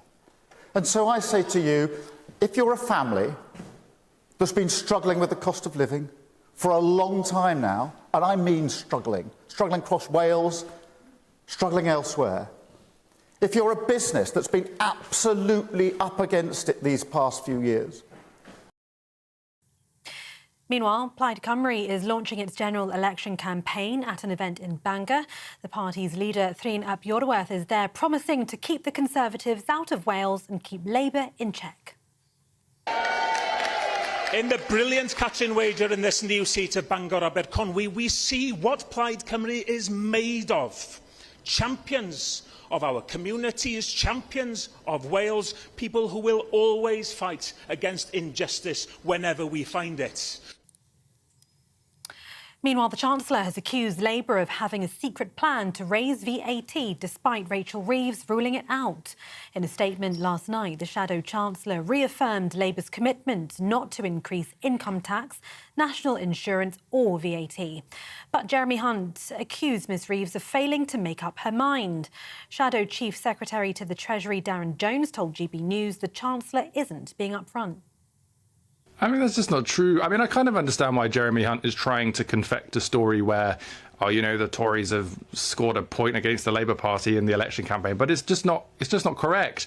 I mean, Rachel Reeves, our Shadow Chancellor, has been consistently clear, even before the general election was called, that we think the tax burden under the Conservatives has become too high. It's the highest it has been in 70 years on working people, and we want that to come down. Because we want it to come down, we're not going to be increasing taxes on working people. In other news, 2 bodies have been found in the search for a father and son who went missing during a hiking trip in the Scottish Highlands. Tom Parry, who's 49, and his 12-year-old son Richie were due to return to their Cheshire home yesterday after visiting Glen Nevis and Glencoe in Scotland. Their car was found in the Three Sisters car park in Glencoe, where they'd stopped on Tuesday to go hill walking. Ireland's National Police and Security Service are involved in an operation to remove an asylum seeker camp in Dublin city centre. It's after dozens of tents were placed along Dublin's Grand Canal over several days. The government says it's not possible to provide accommodation to all of the male arrivals. Latest figures show there were close to 2,000 applicants awaiting an offer of accommodation. Contractors were seen installing barriers around the site early this morning.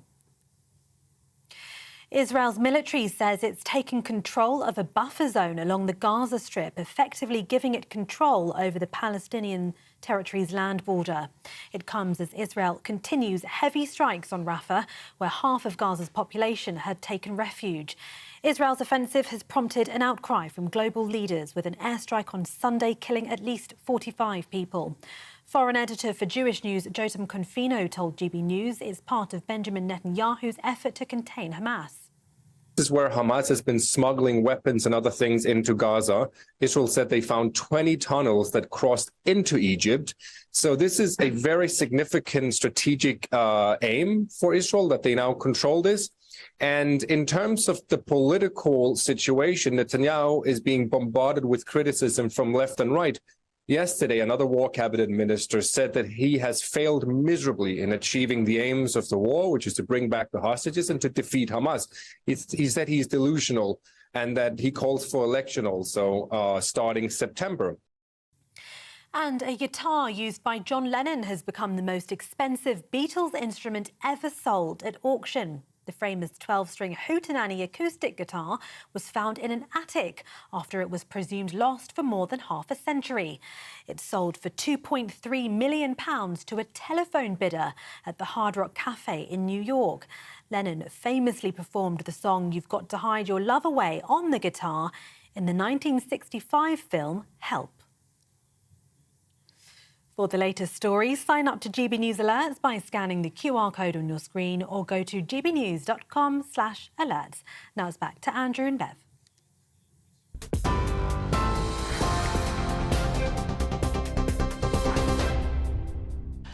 Very good morning. It's 11:07. It's Thursday. Because it's a bank holiday, but I don't never know what day it is on these weeks when we've had the Monday off. Right, let's see what you've been saying at home. You have been busy. Thank you ever so much. gbnews.com/your say.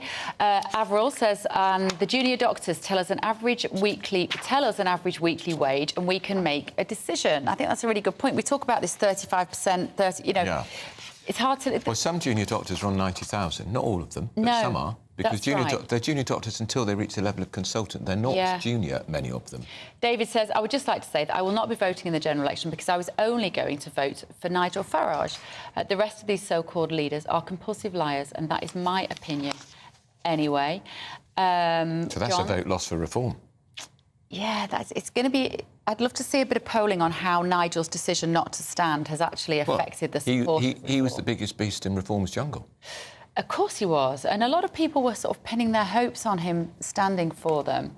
I did watch Nigel's conversation with Tom Harwood later the day, because we were on air when he released his statement, and it sounded in Nigel's statement, I think it was uncharacteristically badly toned, that, because I think Nigel gets those things right. But I think a lot of you responded in the way that we did here, which was to say, well, hang on a minute, this looks like Nigel's prioritising America over the UK. And then I watched his interview with Tom that evening, and I actually changed my opinion on that a little bit, because what he was saying is, the world is a dangerous place. It's really two sides of the same backside here, if it's Conservative versus Labour. And he was saying, I will concentrate my efforts on America and Trump with an aim to bringing about world peace, which might sound grand, and apologies, Nigel, if I am paraphrasing there. That wasn't clearly verbatim what he said.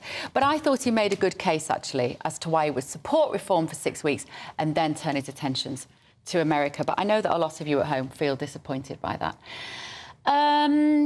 What else have you been saying? John has said, no, Bev, he's a joke. I presume we're talking about Ed Davey. Yes. And he's making the party into a joke. What do the post office people think about it? It's a very good point, because, of course, he was in charge of the post office, Ed Davey, wasn't he, when all of that was going on? And Craig says, I was 80-20 in favour of voting reform over the Tories, but a Labour government terrifies me. I'm now switching more towards voting Conservatives to keep Labour out. That, Craig, is exactly what I'm talking about. I think the reform voters, who even those who felt dead set on it, are sort of changing their path a little politically at the moment for all sorts of reasons. Moving on. Shocking example last night of lawless Britain. A child is in a critical condition and 3 adults are injured after the shooting in Hackney in London. Police arrived at the scene after gunshots were heard near a restaurant. An investigation has been launched, but no arrests have been made at this time. Our reporter Charlie Peters is there at the scene this morning. Good morning, Charlie. For those people who are watching outside of London, what kind of area is Hackney and how safe does it normally feel? Well, Dalston High Street here is a bustling city area. It's in the central East London. This area is popular with all sorts of communities, very young people here, lots of students, but it's a mixed community, as much parts of East London are. But last night they were in shock and there was chaos here, but shortly before 9:20, several shots were heard in the restaurant on the street just behind me, where a motorcycle pulled up and a man shot at a restaurant here. 4 people were hit. All of them were taken to a major trauma centre. One of them, a child, we understand, currently in a serious condition. And the most troubling part of the situation, of course, is that we do have a mass shooter on a motorcycle on the loose. The Metropolitan Police confirmed last night, the Deputy Assistant Commissioner Matt Ward had said that fast-moving inquiries were ongoing, but there's no information this morning on how that investigation is going. So that person is still on the loose. The London Ambulance Service, as you can imagine, they deployed very heavily here last night alongside the Metropolitan Police, the Met Special Task Force, the Territorial Support Group and specialist firearms officers swarmed this scene. But just before 9:20, several people hit in what we're not sure about the motive behind this attack, but it appears specifically targeted at the restaurant behind me here. At the scene now, very quiet, inquiries continue, but no arrests at this moment. Hey, thank you so much, Charlie. Charlie Peters there in Hackney. So, Labour civil war. Not a great start for the first week of the campaign, is it? And who'd have thought it was Diane Abbott, of all people, would trigger it? That's right, because, of course, Keir Starmer's been accused of culling the left, particularly in the form of Diane Abbott, from his party. You know, Faiza Shaheen, who was going to be Labour's candidate in Chingford, she fought the seat last time against Sir Ian Duncan-Smith, the former Tory leader. She found out yesterday she's been dropped as well. So decisive action worthy of a Prime Minister, or has Starmer made a mess of this? We're joined now by our South West of England reporter, Jeff Moody, who's been speaking to voters in Devon about what they think. Morning, Jeff. Where exactly are you? Good morning. Well, I'm here in a fairly sunny South Molton this morning. I've been talking to people for most of the morning about what their beliefs and thoughts are, and I must say a lot of people have been saying they really don't care less, which I think is quite worrying. But that does seem to be the message. People seem to be very, very disillusioned. Well, I've managed to speak to a couple of small business owners. Paul, you own the print shop down the road, don't you? I do, yep. Are you disillusioned? I wouldn't say I'm disillusioned. I think I'm a little bit concerned about what the future holds at the moment over the coming 5 years. Bit difficult with the campaign at present. No one's really showing a way forward. It's only just been announced, and I just don't think they've got the policies sorted out just yet. Who do you think has got their policies more sorted out? Who would you veer towards? At the moment, I'm sitting right on the fence, to be perfectly honest with you.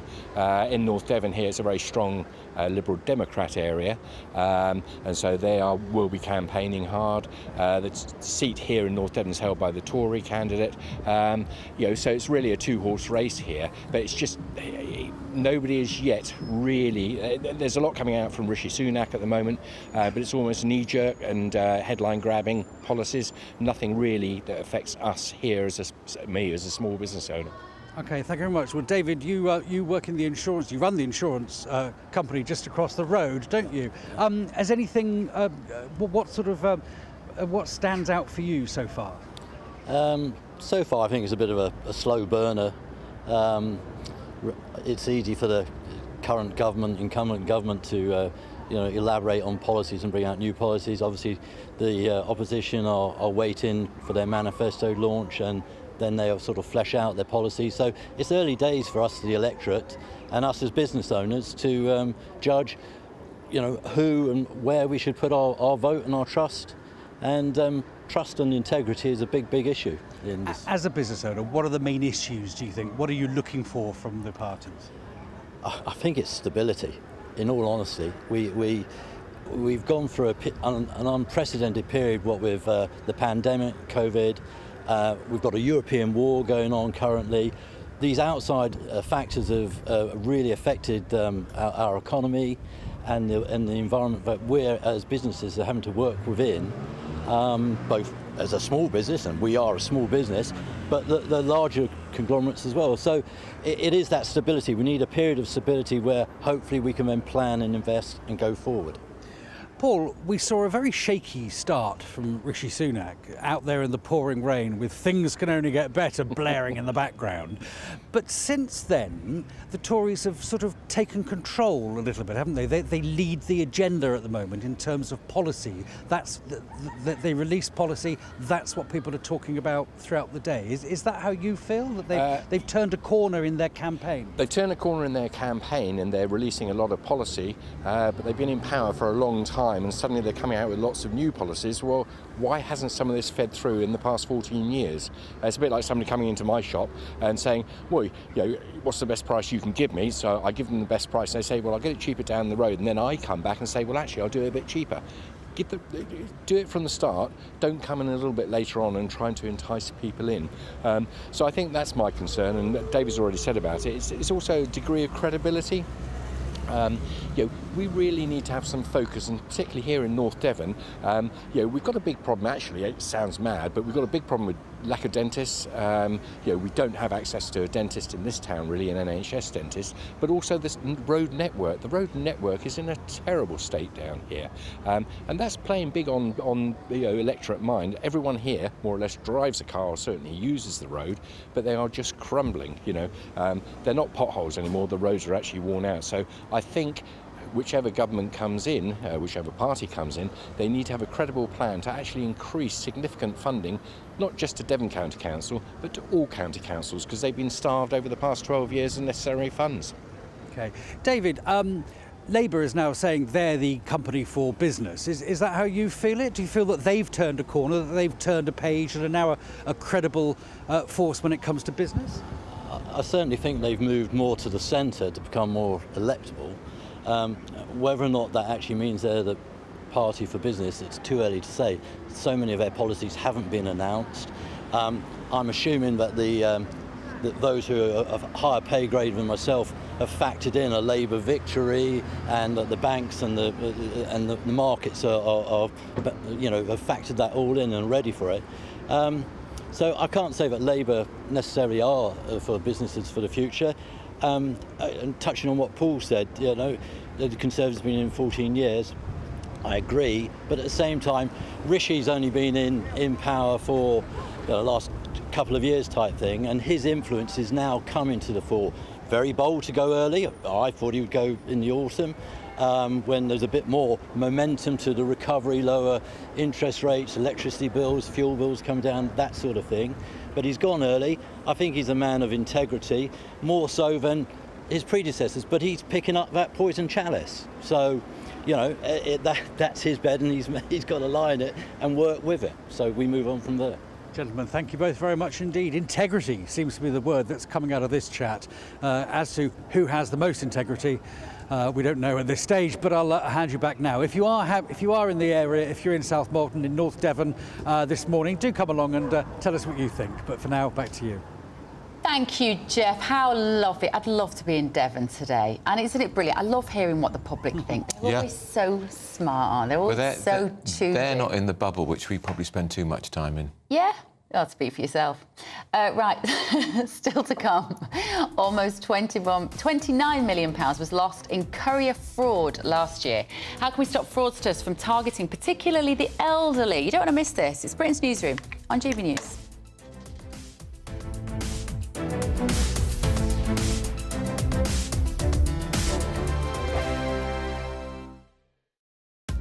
Are the newspapers getting you down? My wife didn't divorce me that month. Struggling to separate the wheat from the chaff? I know that it's a bit of a circus at the best of times. Well, don't worry. Headliners has got you covered. We'll take the burden of reading the day's news, and if we get depressed, who cares? It's an occupational hazard, frankly. That's Headliners on GB News from 11 p.m. till midnight, and the following morning, 5 till 6 a.m. on GB News, the comedy channel. Nah, just kidding. Britain's news channel. This is GB News, Britain's news channel. How does it work in your home then when you're discussing politics, especially with your young son, Nigel? Well, I mean, we discuss politics rather than argue about it. Both of us are political professionals. We've been in the game a long time, so we understand that. So we're more keen on what is actually going on and how things are working out than clashing over opinions. Now, Claire is a Tory Brexiteer. I'm a Labour Remainer. Do you think relationships like your own are going to become less and less common? I think they are. I think we can see that politics has become very divided. It's become very toxic, and we've lost that art of debating. I'm more than happy to speak to anybody on any subject to do with politics, because I think it's only healthy to listen to someone's opinion. You may not agree with it. You may think that they're ridiculous. However, I think it's really important that you hear those views, because if you only become encased in a bubble of your own opinion, you're never going to learn anything. And I think politics needs that. You need to be able to explore other sides of an argument. It also makes you better at arguing. Yeah. And Nigel and I constantly disagree on various bits and pieces, but you learn how to place your argument so much better because you know what the other side are thinking. Now, if we had that across the country and across the House of Commons, we could have so much better debate and so many better different opinions coming through, and it would be a lot healthier. And polite debate, which always strikes me about you two. You disagree on most things when it comes to politics, but you do so with so much humour and so much respect for one another. Well, we find politics fun, and so when we bring politics into the home, we want to have fun with it too. Britain's election channel. Join me, Camilla Tominey, every Sunday at 9:30 when I'll be interviewing the key players in British politics and taking them to task. This report basically says that he's not fit to stand trial. With an upcoming election looming over Westminster, now is the time for clear, honest answers. I agree. And that's precisely what I'll get. Is he indecisive? Incompetent? That's the Camilla Tominey Show at 9:30 every Sunday on GB News, the People's Channel, Britain's election channel.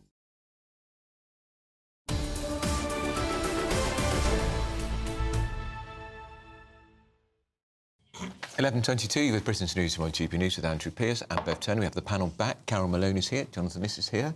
seconds out, round 3 or 4, whatever it is. We've had round 2 out there, actually, over something else. Now, let's talk fashion. Oh, yes, let's talk about election fashion. My favourite the catwalk. Well, this is very... You're wearing a very fashionable jumper, Jonathan. Can I just say, so people getting in touch saying you had that jumper on last time you were on GBNews. Oh, no. Oh, that is such a faux pas. How did anyone remember that? I didn't even remember that. Amazing, isn't it? Because it's so memorable. I think it's nice. I think it matches your eyes, Don't worry, I did wash it. I did wash it, everyone. It doesn't smell, I can confirm. Whose fashion are we talking about, Carol? We're talking... This is interesting how 2 different papers cover in essentially the same story. So in the Daily Mail, they're running a piece saying that Starmer on the campaign trail was wearing a £500 jacket. Now, this is a make, and you'll know this make, Bev. It's called Sandro. I know it and can't afford it. A jumper is like... It's a hoodie. There he is. That's it. It's a hoodie. So that's a Sandro hoodie. And doesn't he look splendid? And he looks terrible. But it doesn't matter. And then another story is about Starmer and he's 750 quid. Sunak and his 750, yeah. Sunak. We do that all the time. I know, because it's the 2 S's. Yes. So, and he's got a 750 quid backpack. Now, but I don't like it, and I think it's very insensitive. However, doing the opposite, wearing dumbed-down clothes and stuff from Home Bargains or whatever, is also cynical in itself. Yeah. Do you know what I mean? Because Sunak's suits cost about £2,500, and Starmer's people make the point all the time. I've forgotten where he gets them from, but they're about £350, which is frankly not a lot for a bloke suit, because if you're in it all day like I am, they're going to wear out and go very shiny very quickly. But Starmer is a billionaire, and it will be a very cynical... Starmer's a billionaire? His wife is a billionaire. His wife... Sunak. Carol. Oh, I've done it again. Yeah. God almighty. Because they're so sort of similar. This is the thing. Clearly, they're not similar in many ways, but in terms of who they are... That's a bit dull, Bev. I know. But in terms of the fact that they are very, very wealthy people who've made lots of money... And also politically, I find them quite hard to distinguish between the two. It's no wonder we get them mixed up, There's a world of difference between Starmer and Sunak on pretty much everything. But particularly really when it comes... No, not the fashion is not. Sunak is, as Carol was I think, trying to say, Sunak is a billionaire. He's married to a billionaire. Clearly, he can afford, the most expensive things that money can buy. Yeah. Does that matter? Does it matter, Jonathan? I think there's a really interesting conversation we had in politics about whether rich people, whether it's super rich people, can ever actually understand what it's like to be poor. Michael Heseltine rose very far as Deputy Prime Minister in the Tory Party. He was a very rich man worth $500 million. Nobody made a fuss about his money. I think that... I don't think people are necessarily making a fuss about the fact that... Labour do. But people take exception to the fact that his wife was a non-dom, for example. No, they take exception to the fact that she's there's very potential rich. conflict of interest. When the childcare policy was announced, there were questions asked about what financial interest his wife might have in one of the companies that was, sort of providing services. That is where people... His Moderna shares have a massive question over them. That's where people have the right to be interested. I do think there are questions to be asked about whether Sunak can ever sort of identify with people who are poor, he struggling. Talks about his family and when they first came here and how they had to work and they struggled. He talks about... Dad was a GP, Mum was a pharmacist.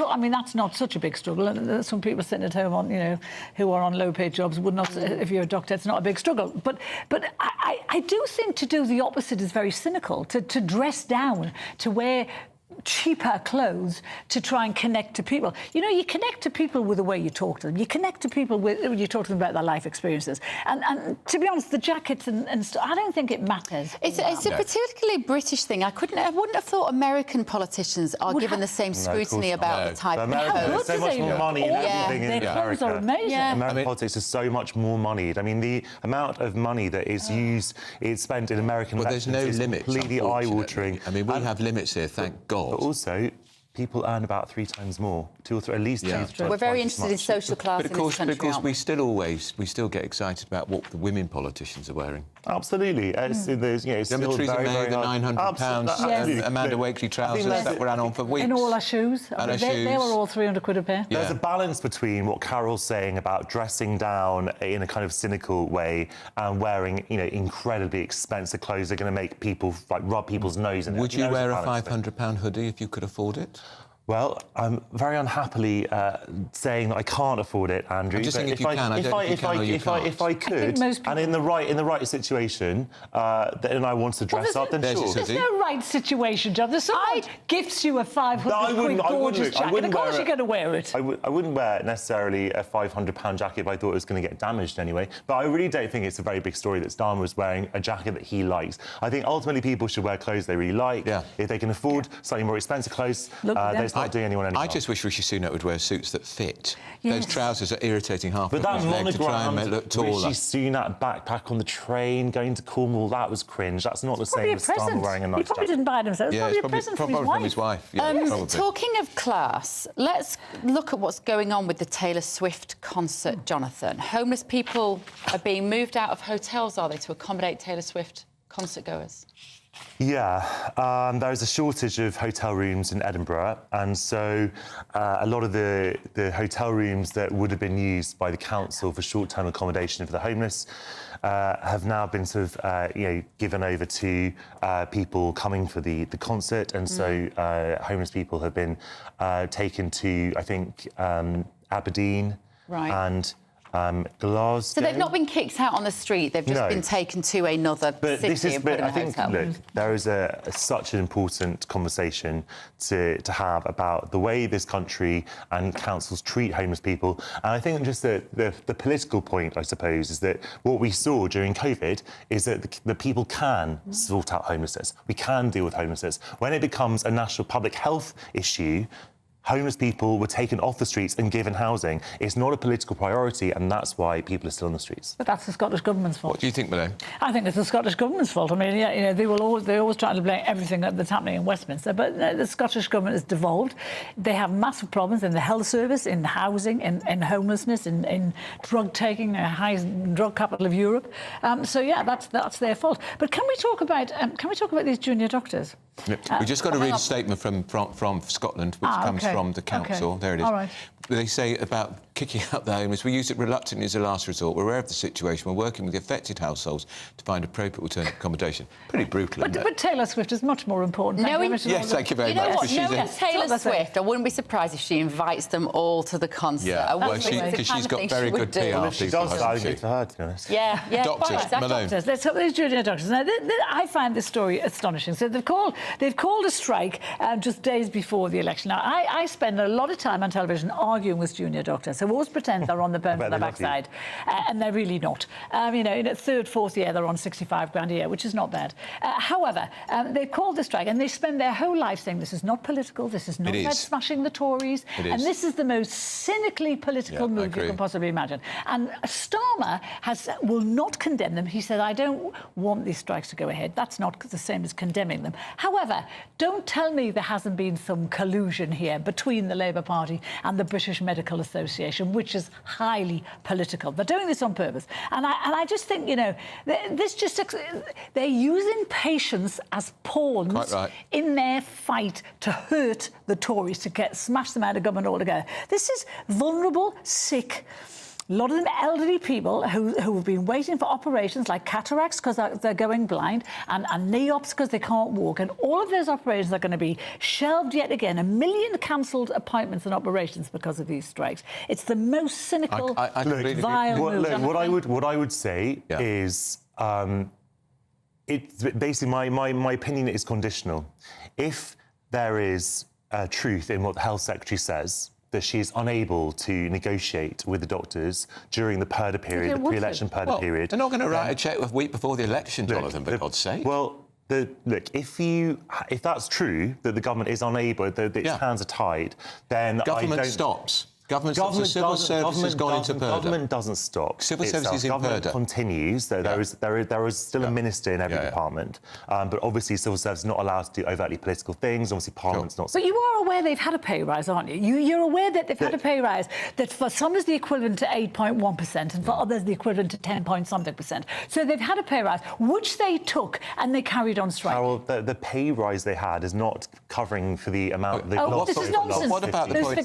If ministers' hands are tied, which I argue they are, what's the point of this strike? Well, if ministers' hands are tied, then I would argue that I would personally not advise them to strike because they're not going to, because they are physically unable to get what they want. If, however, a minister is advised that they can negotiate during the pilot period, then I think we spoke to Gina Doctor just a minute ago. Eventually, she admitted it is a political strike. At the expense of every person whose hospital appointment will be cancelled. Andrew, all strikes. Shameful. Andrew, all strikes are political. Yeah, No, they're not. This is affecting people. People might die because of this strike. Andrew, I think that's quite an inflammatory line to end. Why is that inflammatory? When doctors withdraw their services, people are put at risk. No one withdraws emergency care. People could die as a result of this strike. If there's not enough doctors and nurses to look after patients at the best of times, how can emergency care medical be enough? We're now in an emergency. Carol, Jonathan, thank you so much. We've run out of time. Tatiana Sanchez is waiting very patiently with your news at 11:33.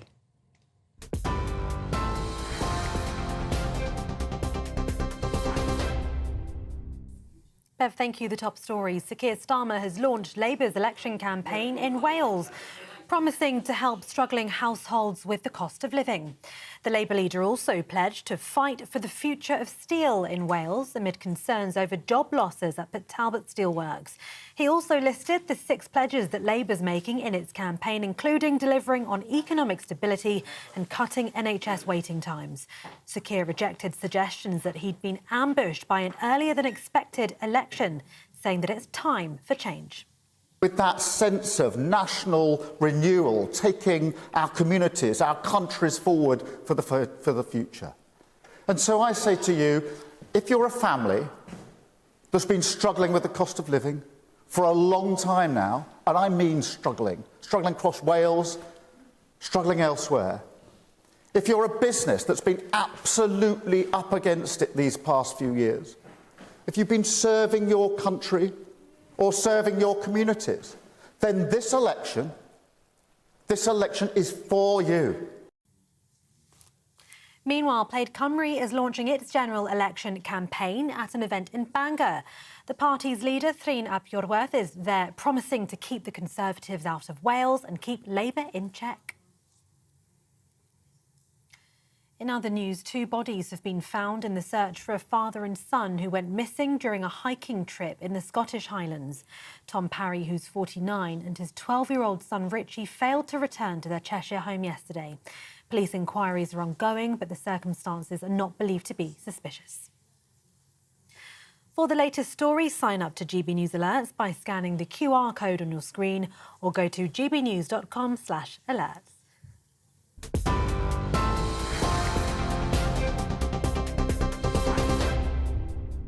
Cheers Britannia Wine Club proudly sponsors the GB News Financial Report. Here's a quick snapshot of today's markets. The pound will buy you $1.2709 and €1.1753. The price of gold is £1,835.09 per ounce, and the FTSE 100 is at 8,202 points. Cheers Britannia Wine Club proudly sponsors the GB News Financial Report. Up at noon, good afternoon, Britain, with Tom and Emily. Here they are. What have you got on the show today, guys? Well, right top of the show at 12 o'clock, we're going to be hearing from Richard Tice and Nigel Farage. They have a new policy on immigration to announce. So we'll be taking that live. Also, Mark White will be there on the scene to try and digest it all, tell us whether it all adds up. What part of the country? They're in somewhere like Dover? Oh, goodness me, I don't actually know. They're in the southeast of Very good question. Very good question. Very good answer. Now, you're not supposed to show us up, Andrew. Now, it's not just Reform UK that we'll be covering, of course. This growing civil war within the Labour Party is the most extraordinary thing I think that many of us have seen when it comes to candidate selection. Now, Jeremy Corbyn was massively criticised from the Labour right for introducing what he wanted to call mandatory candidate reselection, whereby every candidate had to be voted in again by their local party. This is very different. This is taking the local party out of the situation, and people are being hauled in front of committees at the last possible minute, 5 minutes to midnight, the day before dissolution, and being told, we found a tweet from you 5 Or learning in the years press. ago. That's what Faiza Shaheen, the Labour candidate for Chingford, says. But isn't the view, Starmer's people say this is all good, actually, we don't care about the Civil War because it shows Starmer's being tough and decisive. That's what they want to say, and that would be a good argument were it not for one Diane Abbott. I agree. Because what this has shown is it's a botched assassination. Really is. And the Labour Party thought they could get rid of her quietly and bump her off, but clearly that hasn't worked. And so what would have been seen as a clean and sort of smooth operation, a ruthless operation from a ruthless leader, has actually turned a bit into that reshuffle that we saw back in 2021 when Keir Starmer tried to sack Angela Rayner and ended up giving her 6 jobs instead. I've done a piece in the Mail today saying, rather than showing that he's strong and decisive, it shows him as bumbling and incompetent. Because they've really messed this up with Diane Abbott. People like me are writing positive things about I mean, look at every front page. Abbott dares Starmer try to stop me. I know. And it just shows that there is this tension and this chaos at the top of the Labour Party. And I wonder if some of Keir Starmer's inexperienced political advisers, people who've been brought in from not particularly political elements of the world, for example, Sue Gray, she was a civil servant. There's been a lot of criticism in a lot of the press that she finds it hard to make a decision.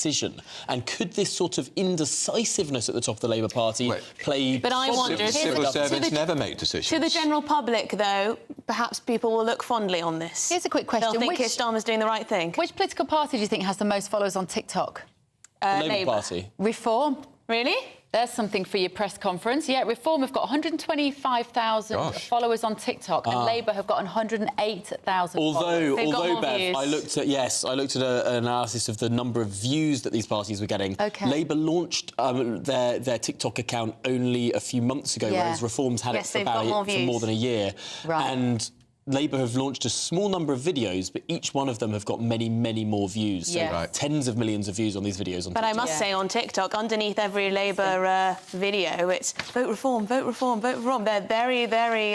aggressive on there. Yeah, interesting. Right, Emily and Tom will be here from midday. Don't go anywhere, though. You've got another 20 minutes with us.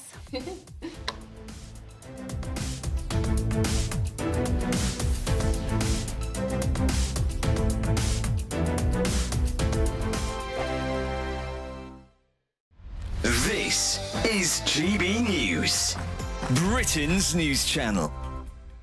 So the UK's most popular baby names have been revealed, with Noah and Olivia again topping the annual list. In at number 2 is Mohammed for boys. List is on the screen here. Number 3 for boys is George. Then it goes Olivia. Then it's Leo, Arthur, and so on. And for girls, so Olivia is number 1. Then Amelia, Isla, Ava, Lily, Ivy, Freya.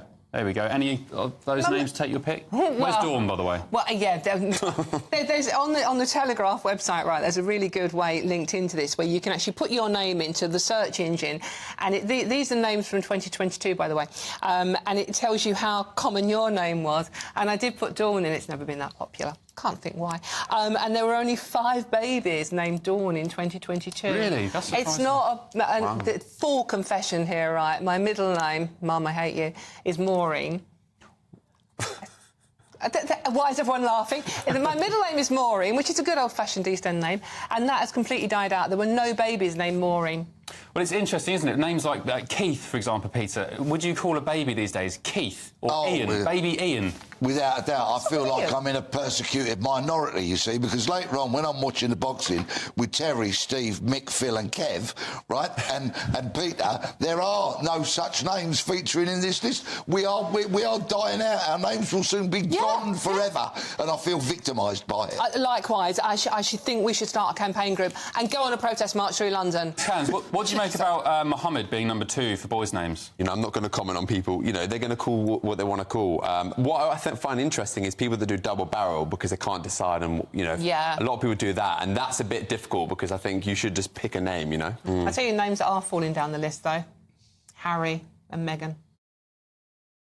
We're GB News, and we come from a proud tradition of British journalism. That's why I'm so excited to be here. It's something so new. The first news channel to be launched in Britain in over 30 years. Launched to represent the views of the British people. To go where other broadcasters refuse to go. How did you find out about the story in the first place? Launched with one aim. To be the fearless champion of Britain. It's an absolutely fantastic atmosphere here. This is GB News. GB News, Britain's news channel. GB News is the home of free speech. We were created to champion it, and we deliver it day in, day out. Free speech allows us all to explore and debate openly the issues most important to us, our families, and of course, the British people. Having challenging conversations to enlighten each other. Which is why we hear all sides of the argument. We are the People's Channel. We will always stand by the freedom to express yourself. On TV, radio and online. This is GB News, Britain's news channel.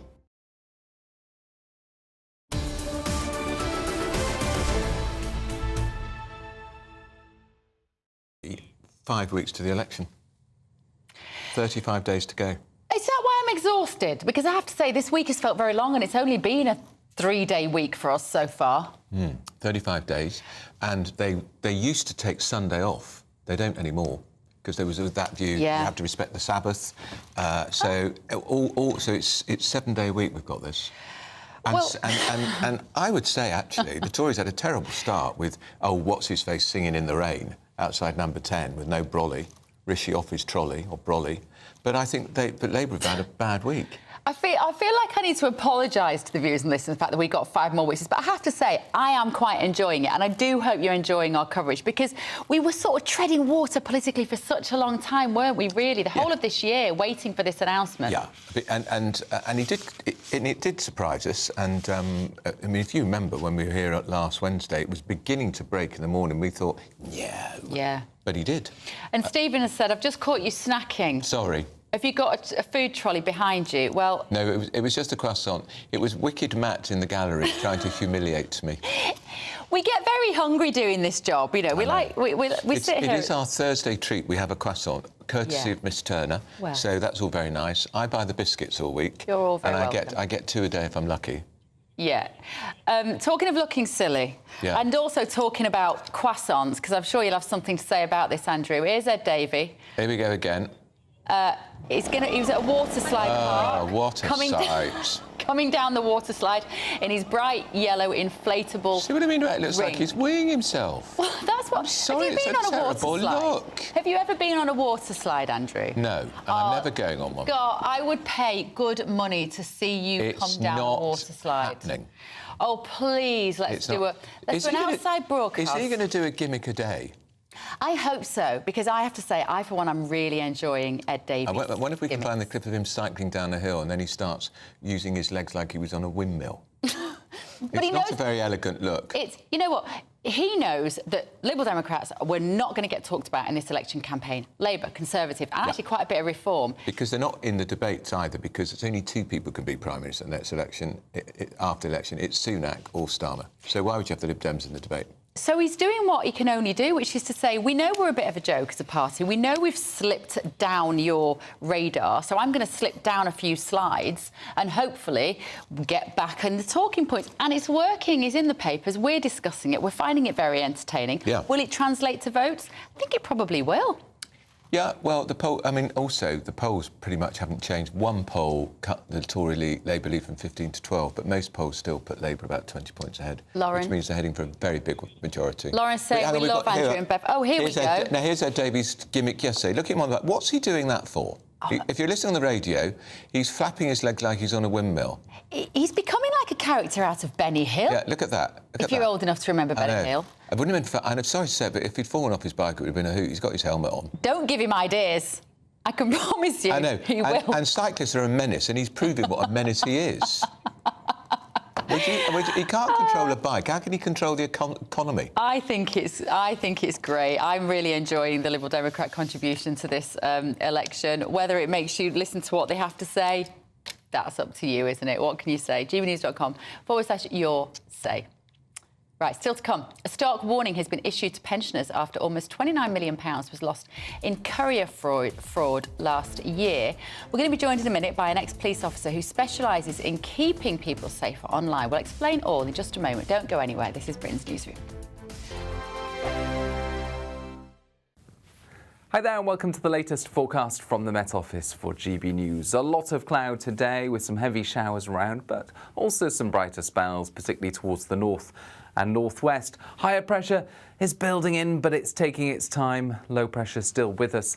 That's carrying a couple of weather fronts into eastern parts of the UK. So some longer spells of rain there from Teesside down towards Norfolk. A lot of cloud as well and a cool breeze from the North Sea. Otherwise, it's a mix of bright spells and showers. The heaviest downpours with some thunder and hail likely from the Midlands down towards the southeast. Where we do get some brighter spells, though, it's going to feel a bit more pleasant and a drier day for the north and northwest compared with Wednesday. However, the focus for the heavy downpours will be across the south and southeast, particularly through central southern England into southeast and East Anglia, and also through the Midlands. But for Wales, for northern England, for Scotland and Northern Ireland, well, there will be some sunny spells in between the showers. And although a cool breeze is blowing from the north-northwest, it's going to feel pleasant where we do get some of those sunny spells coming through. Now into the evening, we're going to see increasingly those showers disappear. Clear spells breaking out widely, particularly towards the west, although there will be some cloud remaining in the east and some outbreaks of rain running down the North Sea coast. Where we got the cloud, temperatures staying in the double figures. Where we've got the clear spells, especially for Western Scotland and Northern Ireland, temperatures dipping into the mid-single figures. So we start off Friday with a lot of cloud in the east and central part of England, some outbreaks of rain turning to showers by the afternoon. Again, some heavy downpours for East Anglia and the southeast, but a much drier day elsewhere and plenty of sunshine for Scotland, Northern Ireland, West Wales and the southwest, where we've got the sunshine feeling very pleasant indeed with temperatures into the high teens or low 20s. Good afternoon, Britain. Good afternoon, Britain. Weekdays from midday, we bring you the most compelling stories from across the United Kingdom. And why it matters to you. From your doorstep to our inbox. That's right, we want to hear from you. Good afternoon, Britain. Only on GB News, the People's Channel, Britain's news channel. In the GB Newsroom, we bring you the news as it happens. With our team of dedicated journalists across the UK, GB News brings you accurate reporting of the day's topical agenda. When the news breaks, wherever and whenever it's happening, we'll be there. This is GB News, the People's Channel, Britain's news channel. If you want your news to be straight talking, this is a nightmare for the Conservatives again. Down to earth. It's not just Nottingham where this is happening, is it? And most importantly, honest. Hard-working, middle-class taxpayers, they'll get their book thrown at them. Then catch me, Martin Daubney, Monday to Friday, 3 till 6 p.m. on GB News, Britain's news channel.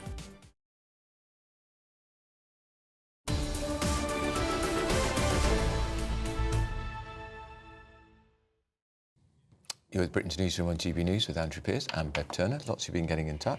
You have. And also, we just seen what's a breaking news story about the royals. You don't think it's particularly exciting? No. But tell us what you really think. This is about the Prince and Princess of Wales have to decide whether George, Charlotte and Louis go to the Trooping of the Colour in June. Why is that not an exciting story, Andrew Pearce? Why would those children want to be put through that? Look, it's a lovely, important occasion and it celebrates the monarch's official birthday. And what's more interesting is, will the king be there because of his health? He'll be there. He's all right. He's been out and about. Yeah.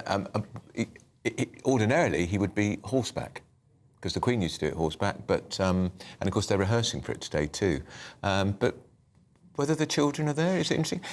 What's interesting is Kate's going to be there. I don't think the Princess of Wales will be there, not in June. But it would be really nice to see the children. It'd be lovely to see. We would love to see the children. You can hear all about this actually on GB News' Royal podcast, The Royal Record, with Cameron Walker and digital royal editor Svar Nanan Sen, who are there discussing this particular story on the GB News podcast. If you want to listen to that, right? Let's see what you. Do you think they'll go? I think they will. I think if the royal family have got any sense, They will do what the royal family is meant to do for the British public, which is to come out from time to time and be the, you know, I don't mean this in a derogatory way, but to be the little people in the doll's house that we like to play with. That's the role that they serve to the British people. Also, it's a spectacle, and for little ones, quite a spectacle because of the horses, the military uniforms. They would probably enjoy it. They probably would enjoy it. Yes, they probably would enjoy it. Right, hang on a minute. I've lost my gbnews.com/your say. I hope you've got it at home, everybody, because we love seeing your messages as they come in. On this message site as well, there we go, you can also talk to each other if you aren't using this. You can use it on your phone. You don't have to be sat at your computer or your laptop like this. I'm just loading up the comments now. Here we go. Michael says, Starmer and co must have been drinking Thames water this morning. And Paul has said, before you put your cross in the box, just for my sanity, think about each individual you are voting for in the Labour cabinet and then imagine some of them representing Britain on the world stage. Angela Rayner. I have is a mixture of Some Others Do Have 'Em and Benny Hill. Yeah, well... Angela Rayner will be our Deputy Prime Minister. Angela Rayner, who was begging in that video clip the other day, those Muslim men to support her, and they weren't even... The body language in them was terrible because she was worried about the position on Palestine and Gaza. Unedifying. And this is why I think Starmer Sunak has made a lot of the safety of the world at the moment, because I think people do feel that if we are edging closer to war, we might prefer the Conservatives than Angela Rayner going up against. Yeah, absolutely. Now, I know it's going to be a big factor in the programme coming up a little later, but is Nigel Farage going to make a major speech? He is, and it's very, very difficult to understand who's the leader of Reform UK right now. There Quite seems simple. to be Nigel Farage. Well, do you remember the SDP Liberal Alliance, where you had sort of a double header of two Davids trying and a lot of fighting over sort of who would be the official leader of the opposition were they to be breaking through in that 1983 election. It almost feels like that sort of double-headedness is going on with Reform UK. Because Richard Tice is the leader and he's standing for Parliament in Hartlepool. Nigel... Not in Hartlepool. He stood in Hartlepool last time, and he was going to stand in Hartlepool, and now he's going to stand in Boston and Skegness. And I asked him about that, and he said it wasn't true that he was jumping ship constituency. Did he? Yes, he did. I think that's public knowledge, though, but you've heard it from the horse's mouth quite literally. Yeah. Are you sure that wasn't before he then announced he was going to do it? It was only about a week ago that this was confirmed. Well, hopefully we'll find out today. It would be nice to know where he's actually standing as a candidate. But isn't this a perfect scenario, really? Nigel Farage doing all this media, getting all the exposure on BBC Question Time tonight, that panel show. Nigel's on Question Time tonight, is he? Yeah. Alongside Piers Morgan, it's going to be quite the way. But honestly, I do think there is a bit of tension at the top of Reform UK over this. Isabel Oakeshott, a close and personal friend of Richard Tice, has been saying Richard Tice is the leader, not Nigel Farage, on Twitter. And I think that sometimes there might be a bit of tension. And where does that leave the wonderful Ben Habib? Who is the household name? Nigel Farage. Oh, all that to come from 12 o'clock. We are done for the day. You two need to hot-foot it over there. See you next week. Looks like things are heating up. Boxed boilers, sponsors of weather on GB News. Good morning. Welcome to your GB News weather update from the Met Office. It's a case of sunny spells and showers today, but it is going to be breezy, giving a cooler feel for some of us. So through this morning, we've got a band of rain across parts of northern Wales into the Midlands and the southeast that's gradually going to sink its way southwards. It's going to break up through the morning, and that will leave a case of sunny spells, but also some heavy showers breaking out. Some of these could be on the thundery side as well. Showers still persisting across parts of Northern Ireland and Scotland, but they're going to be lighter here than what we saw on Wednesday. Otherwise, highs of up to 18 or 19 degrees, but a brisk wind coming in from the north, so exposed to that, it will feel quite chilly. As we go through this evening, we've got showers continuing across the southeast of England. Again, still heavy at times through this evening. They're going to be slowly moving their way southwards. Further towards the west, some late sunny spells. And across Northern Ireland, still a few showers persisting. And for parts of Scotland as well, mixed in with some late sunshine as well. But we have still got that brisk wind coming in from the north. So as we go through Thursday evening and into the overnight period, any showers should gradually continue to sink their way southwards, breaking up and fading away. That will leave plenty of areas with some clear spells at times, but we are still going to hold on to quite a lot of cloud, especially across parts of northeastern England into the southeast, with some patchy rain here. Otherwise, towns and cities holding up at around 10 or 11 degrees, but under the clearest skies, temperatures falling into the single figures. So a mixed start on Friday morning. Plenty of dry weather around, especially further west that you are, but across eastern parts, especially across parts of Yorkshire and down into East Anglia in the southeast, cloudier conditions here with some outbreaks of generally light rain, but best of the brightness is going to be focused across the west. Chilly in the east, but further towards the west, that's where we'll see highs of 18 or 19 degrees. That warm feeling inside from Boxed Boilers, sponsors of weather on GB News. You really could be our next big winner with an incredible £20,000 in tax-free cash to play with this summer. What would you spend that on? Well, whilst you're thinking about it, listen to some of our previous winners getting that winning phone call from us. You're the winner of the Great British Giveaway. I'm slipping neck. Oh dear. Oh my God, are you joking? Do you know what? I've never won anything like this in my life. Oh my God, this is amazing. Thank you. Hurry, as lines close on Friday. For another chance to win £20,000 in tax-free cash, text PRIZE to 63232. Text costs £2 plus one standard network rate message. Or post your name and number to GB05 PO Box 8690 Derby DE1 9TT. UK only. Entrance must be 18 or over. Lines close at 5 p.m. on Friday. Full terms and privacy notice at gbnews.com/win. Please check the closing time if listening or watching on demand. Good luck. Join me, Camilla Tominey, every Sunday at 9:30 when I'll be interviewing the key players in British politics and taking them to task. This report basically says that he's not fit to stand trial. With an upcoming election looming over Westminster, now is the time for clear, honest answers. I agree. And that's precisely what I'll get. Is he indecisive? Incompetent? That's the Camilla Tominey Show at 9:30 every Sunday on GB News, the People's Channel, Britain's election channel.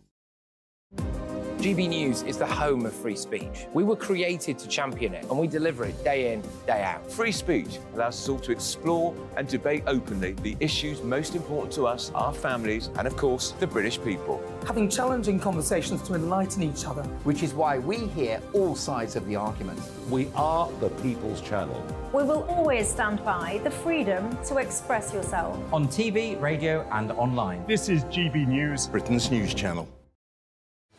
I'm Patrick Christie's. Every weeknight from 9, I bring you 2 hours of unmissable, explosive debate and headline-grabbing interviews. What impact has that had? We got death threats and the bomb threat and so on. Our job is to do what's in the best interest of our country. You made my argument for me. My guest and I tackle the issues that really matter with a sharp take on every story. I'm hearing it up and down the country. That was a beginning, not an end. Patrick Christie's tonight from 9 p.m. only on GB News, Britain's news channel.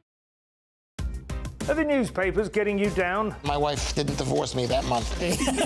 Struggling to separate the wheat from the chaff? I know that it's a bit of a circus at the best of times. Well, don't worry. Headliners has got you covered. We'll take the burden of reading the day's news, and if we get depressed, who cares? It's an occupational hazard, frankly. That's Headliners on GB News from 11 p.m. till midnight, and the following morning, 5 till 6 a.m. on GB News, the comedy channel. Nah, just kidding. Britain's news channel.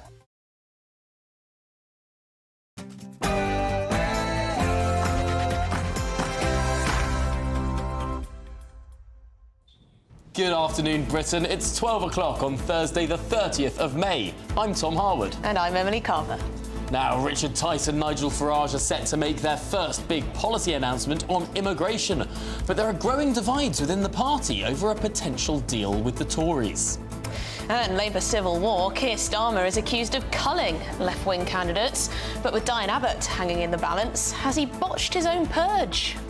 And the BBC's highest paid star, Gary Lineker, is back, claiming he's tweets about politics so that he can look himself in the mirror at night. But should he put his phone down?